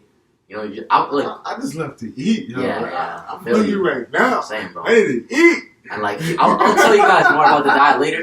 But dietary discipline, that's something I want to touch on a lot during this series, during this next cycle that we're gonna open with this podcast. You know, right. And the last set of discipline, sexual discipline. Oof. This by far, bro, is the most. One of the probably this right after Instagram. I got mad females. In this thing's like, let me do, bro. Let me by far, probably females, right before coming like in a close second to fiscal responsibility, and I would say emotional responsibility, but in a close second and third to those, in a first number one spot comes sexual discipline. Yeah, that's you know, because your money responsibility as well as your emotional responsibility ties both into this, but your sexual discipline, your responsibility sexually, oh my god. As young men, at least, I mean for young women today too, because today honestly it's fucking socially acceptable for women to be very promiscuous, which I don't necessarily have a problem with, but I do have a problem with the lack of accountability that's being taken. Girls want to act like sluts, but be treated like queens. Like queens, exactly. You know what I'm saying? Yeah. Like housewives. So like the thing is, to me, it's like just like I was telling you before, bro. Have your actions align with your words. You know, you can't say one thing and then be all the way over here twerking on niggas. You know, like I'm cool with it, bro. Like I don't really Twerking. like. You know what I'm saying? Like for me, twerking, yo. For me, I mean, I just in general, didn't grow up with much structure when I was younger, and I wasn't very disciplined in any sort of sense. You know, but sexual discipline, to be honest with you, honestly was never really my biggest vice. I definitely was trying to fuck, like I was definitely out there for, but it was never like, I never really fucked myself over, so to speak, or I never really put myself in the worst of situations just for sex. And I think it was because I had other vices, to be honest with you, that I prioritized more than sex, which sounds fucked. I was at a point, bro, I would rather be faded and take some sort of opiate than be fucking, bro, because, you know what I'm saying? And the most fucked up thing that I will say to all the niggas who's being off bars, being off perks, off lean, is bitches fuck with you heavy. Cause like, I hate to say it, but it's like, when I was faded, bro, I'm just mad aggressive, bro. Like, I'm kind of like confrontational dude, but when I'm faded, I'll just be like, yeah, bro. I remember this one time, right? Where I literally went to the club, right? I barely even remember it, bro. And I was so faded, bro. I didn't even drink any alcohol, but I was faded, bro. Damn, I was off like two of them. And I kept going to the bar, bro. And I kept going to the bar, and I was like, give me a water. I was like, give me water. To like this female bartender. And I drank like 5-6 waters because I was dehydrated. Dancing. And she looked at me like, she kept smiling at me like crazy. And I like was looking at her just like with dead eyes. I was like, let me give her another water. Like, I was like, yo, I'm not thirsty. Like, do you have bigger cups? I was like, what? I was acting mad crazy. But she gave me the shot glass. She gave me the cup like this big, like 5-6 times, and I was like, yo, fuck this. She was like, oh wow, like you're really thirsty. And I was like, I just took that shit. I was like, fuck. I was like, yeah. I was like, I didn't even respond to the shit. And then I just walked over. I was cool with my cousin and two of his niggas at the time. Bro. I was cool with my cousin and two of the niggas at the time. For reference, we're in Boston, right? We're living in the Boston area, you know what I'm saying? Like New England. I go in this club in around in South End around there. I go to the dance floor. We're showing my cousin and his two niggas. And then they're cooling with these random girls from Harvard, right? One of them, I forget what her name is, bro. I barely remember even doing this. My cousin told me more of this than I remember, bro. Tatiana. And bro, literally, I remember she had the fattest ass, and she's a Harvard student, bro. I'm not trying to shout you out or call you out or anything, because I'll probably still fuck with you. You know what I'm saying? If you was in the right state of mind at this point. But I'm trying to say that was a different time in my life, and I appreciate what you did for me. You know what I'm saying? But literally, I'm at the club, right? I don't even remember how I start fucking with her. But I be wrapping my head in this silk shit at night, you know what I'm saying? So I keep my locks straight. And so like that used to be part of my style, you know? I would wear like a silk thing over my shoulder, you know what I'm saying? Or over both my things, or I keep it out in my pocket, you know what I'm saying? Because man, look at me, bro. I'm well dressed, you know what I'm saying? Like I know how I look. Very like self-aware, you know? And so that was my style. And this is how I remember we linked, but I don't remember how we started dancing. She went to me like this, and she's like, wow, that's a really nice scarf. Like, cause it was like over my shoulder like this. And I don't even remember what I said, bro. We're just immediately on the back wall of the dance floor. I'm just like grinding her mad hard, bro. Like mad hard, like aggressively grinding. And then like I just started like kissing her like from the back, you know what I'm saying? Like I never met her before. We just faded off bars. And then I wasn't even trying to go to her crib after, bro. Like, literally, I wasn't even trying to go to a crib because I was so fucking faded, bro. And I was like, going back to it, it's like, my discipline sexually has never even been that much a thing for me, you know what I'm saying? It's more been different, but, like, at the same time, you do need to build a level. Because, like, there's been situations in my life where it's, like, especially recently as of most, you know what I'm saying? Because I've been celibate for a while, you know what I'm saying? And, like, recently, it's been, like, situations have presented themselves to me where it's like, man, I could just smash right now, you know? Like, this bitch wants me to smash. We'll tell you more about that. We might make a Patreon or something, you know what I'm saying? Get deeper into stories, the personal stories, you know? Yeah, but, like, definitely. Literally, like, there's been situations where I could have smashed and I had to say to myself, you know what, bro?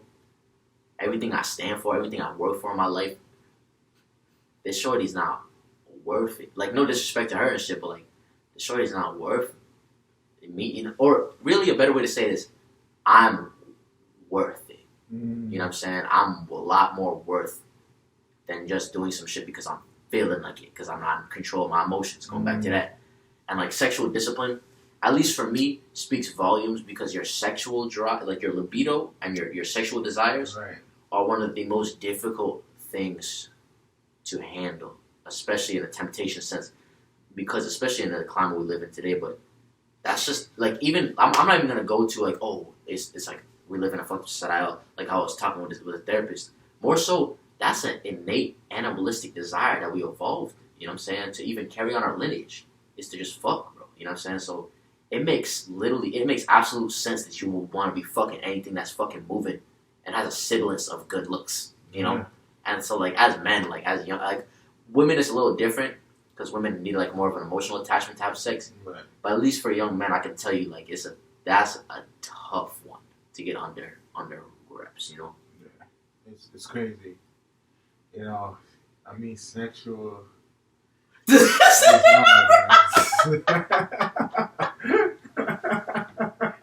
know, I mean, I don't even want to touch base on that because it's like I said, it's a very touchy subject because I'm not perfect, and I'm not perfect honestly. But you know, we all, you know, we all like, you know, it's me. Should say me, you know, sometimes I do struggle with that at times because, you know, it happens because we're men, especially I'm a man, obviously, but it's very difficult, you know, because it's all in the mind, obviously, it's all in the mind. You know, once you learn how to control your own desire and know what you want, I think you gotta change what your desire want. So you gotta actually want something. It's not a want, it's what you need. Alright? Something that you're gonna need that's gonna sustain you for the rest of your life. Because a want is temporary. Alright? I'm gonna give you guys an example, especially the women. Y'all want a 6 feet tall guy, so a 5'8", 5'10", right? Because that's what you want. But God might give you a guy that's like 5'2", because he's gonna take care of you. Because that's what you need. You know? A want and a need is two different things. Because your want is your desire. Your need is what is going to help you to build you up, to create life with you, to exercise and plan out your futures. You know, so it's hard. You know, like he said, women have a little different than us men. Because, you know, you guys are emotional, sexual drive. For us, it's like a physical type of thing. We see something that's big booty, you know, and you have like those melons, boobs coming out. I'm like, it's crazy. Like you see the melons as men, like damn. Yeah.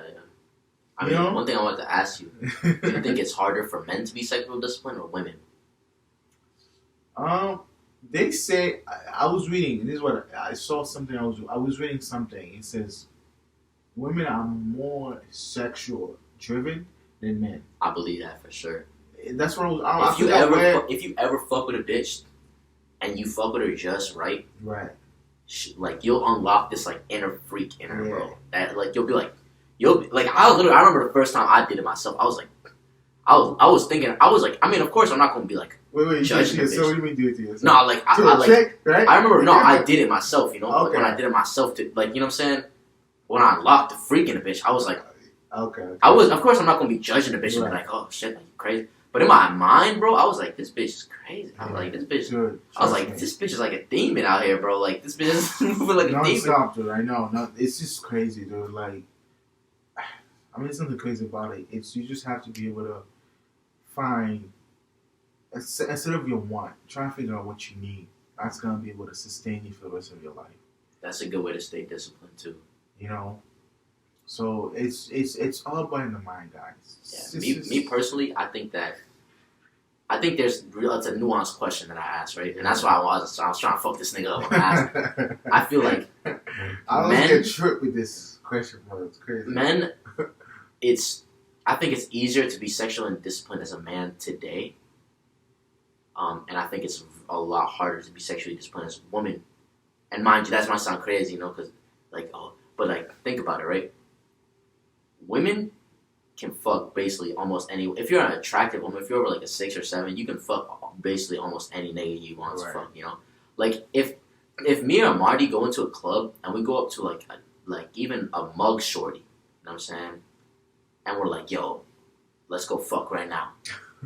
She's gonna be like, no. She's gonna be like, sis, like, what the hell's wrong with you? Like, buy me a drink first or what? Yeah. But if a mug shorty goes up to like, I would argue, most niggas would be like 20, 30. I would argue like 60, maybe even 70% of niggas out here, bro, in the club, and she was like, yo, let's go fuck right now.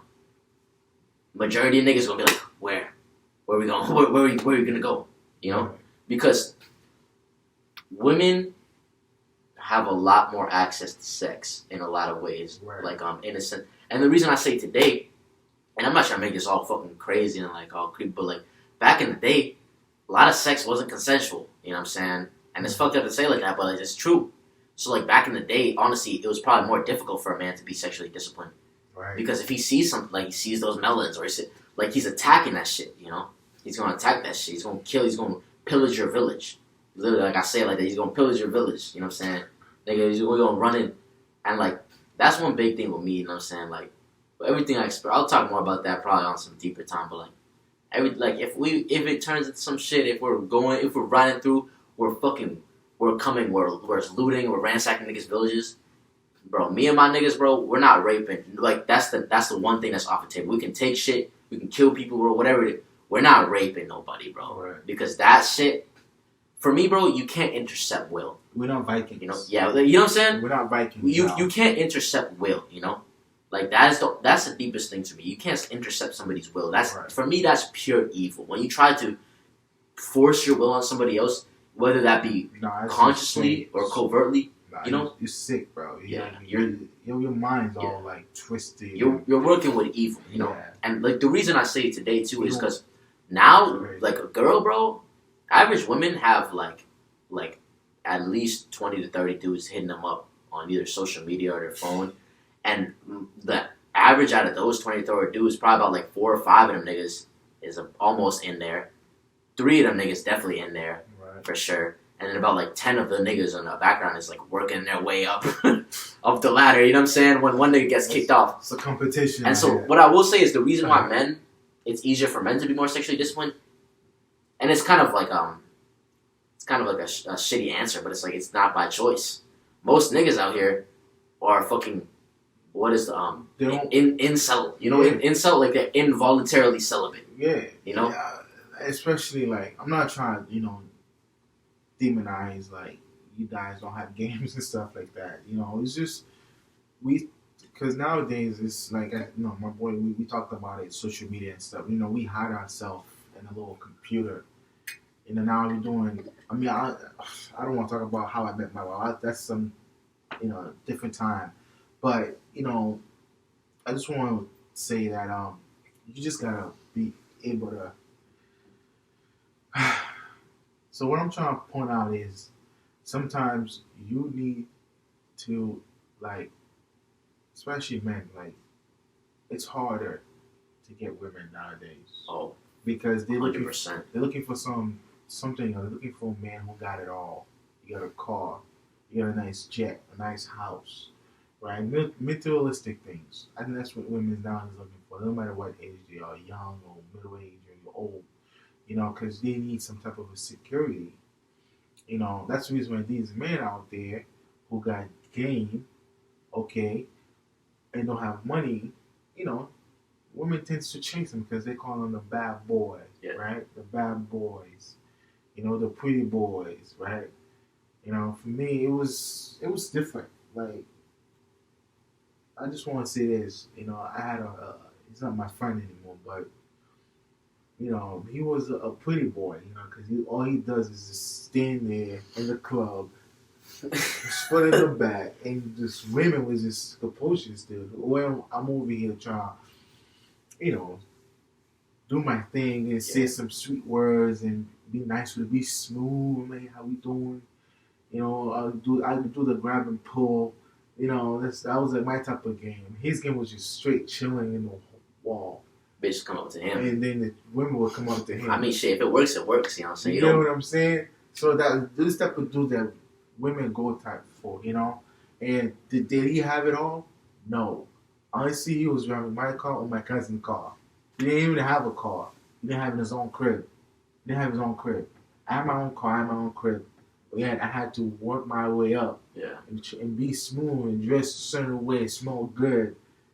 All you gotta do is just post in the hall, in the wall, and this woman would just approach him. It's just, it's. I would say, guys, don't let that bother you. I mean, what I will say too though is, this nigga was probably smashing, but this nigga was probably like maintaining. He would probably smash 1 or 2 times until the bitch caught on and was like, "Damn, this is your homie's car. Yeah. Damn, you live at your mom's. Damn, like." That this nigga was swooping. I mean, not on the same bitch, but hypothetically, this nigga was swooping, and Shorty would be like, "Oh, he has his own crib. Oh, he drives his own car. Yeah. Oh shit, he's. What I mean to say is like, there's a difference between trying to pump and dump, you know what I'm saying, and trying to smash a shorty on the long term and keep her like in that rotation of shorties you're fucking with, because the key difference is, like you said, that level of security you provide. As a man, that's your job, bro. To provide security for the household. And women are really attracted to that. Of course, like, people like, "Oh, I'm attracted to intelligence. And I like nigga with good personality." But at the end of the day, just because I'm funny, nigga, you're not going to fucking stay with me. No. You know what I'm saying? Like, just because I'm funny, but I ain't got a car, I ain't got a house. Shit. That's real funny. I'm going under a bridge. She thought that shit was real funny, nigga. You didn't have a fucking house, nigga. Like, she's not going cool with you. I mean, yeah, we're laughing now, but it's. We're laughing because it's true, bro. It's true. We're laughing because it's fucking true. It's true out there. What I mean to really say is, like, this sexual discipline is the biggest key to everything. You know what I'm saying? Mm-hmm. Because this is the reason that most people who are probably qualified for high value certain things are not, because they either have a kid by multiple women, or they have STDs, or I never understand it. So many young girls nowadays, bro, and they got kids. Like, they're in their 20s, but they got pushing kids, bro. I mean, but on the other side of that, bro, there's so many young niggas out here who has 2-3 different mothers of their kids, bro. Baby mama, dude, that's so wrong, bro. So just think about it. Like, it's because it's like, bro, they lack sexual discipline. Right. You know what I'm saying? That's the thing. They lack the will, and like this is really like the ending point that I wanted to touch on, But just in general, like, 1 or 2 things. It's not so much like, oh, if you have this one thing or you have. It's really like an across the board thing with the discipline, and this is why I touched on the emotional, physical, sexual, dietary, because I say all these different sides because they're different facets of the same gem. You know what I'm saying? If every single side of a diamond ain't polished, then it's not going to be sold. You know what I'm saying? It's not going to be sold at VVS value. You know what I'm saying? Most people don't even know VVS diamonds aren't even the most expensive or the nicest quality grade of diamonds. You know what I'm saying? My girl Lorna, she know that. You know what I'm saying? She knows about that. She taught me all that.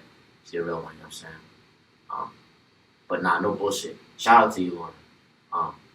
No bullshit though. It's more so about, you have to have every side of your gem right to be considered high value, and the discipline is the biggest part of getting your gems shine. You know what I'm saying? Getting your sides glistening, because if you don't have sexual discipline, but you have dietary discipline, it's like, it doesn't matter how good you eat, nigga, you gonna fucking still get chlamydia. You know what I'm saying? Like, yeah, you're gonna get rid of it, but it's like, damn, bro, like, that's a bad look. That could kill off mad girls in your rotation, because you fuck one girl with chlamydia, and then you fuck all the other girls in the same week, and now y'all all got chlamydia. You know what I'm saying? They're like, wow, this is the only thing I'm fucking with. This is the only thing I'm fucking with. You know what I'm saying? And, like, don't be a scumbag. Like, tell the niggas if you have an STD. Even if you found out after the fact, tell niggas, bro, so they know who they got it from, they know what's the word, and they know not to be fucking no other niggas, so they get a test. And, like, For real, messed up. Discipline will save you. When you have nothing else, when you have temptation greater than any other beast you ever faced in your life, when you have people talking you down, when you have people literally in front of you offering you shit, I'll say two, but it ties to each other. The two things that are going to hold you dead fast to what you know your mission is, to what you know your goal, you're aspiring to is your morals, and your discipline.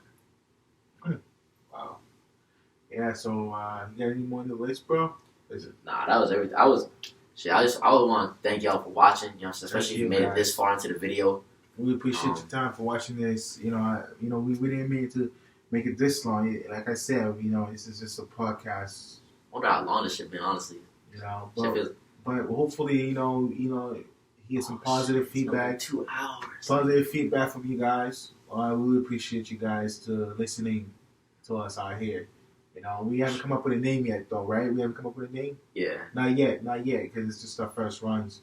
So we'll see. We're really trying to make this work, honestly, and sustain it, and try and do something out of it. Yeah, I mean, but from what I can see, it's like it's feeling good already. It feels like it's flowing. So, stay tuned for more. Stay tuned, guys. There's a lot more coming. We love you guys. Respect everything we say is true facts. A little bit of comedy. That's how we do it. All right, stay blessed. Stay safe out there. Peace. Word, dude, that was tight. At first, I was like, "Oh, this is kind of awkward," but then I was like, "This is chilling." You're not gonna real quick. I got you, bro. And then we're gonna edit. My boy can edit it. My boy, he could edit it. 2 hours and 16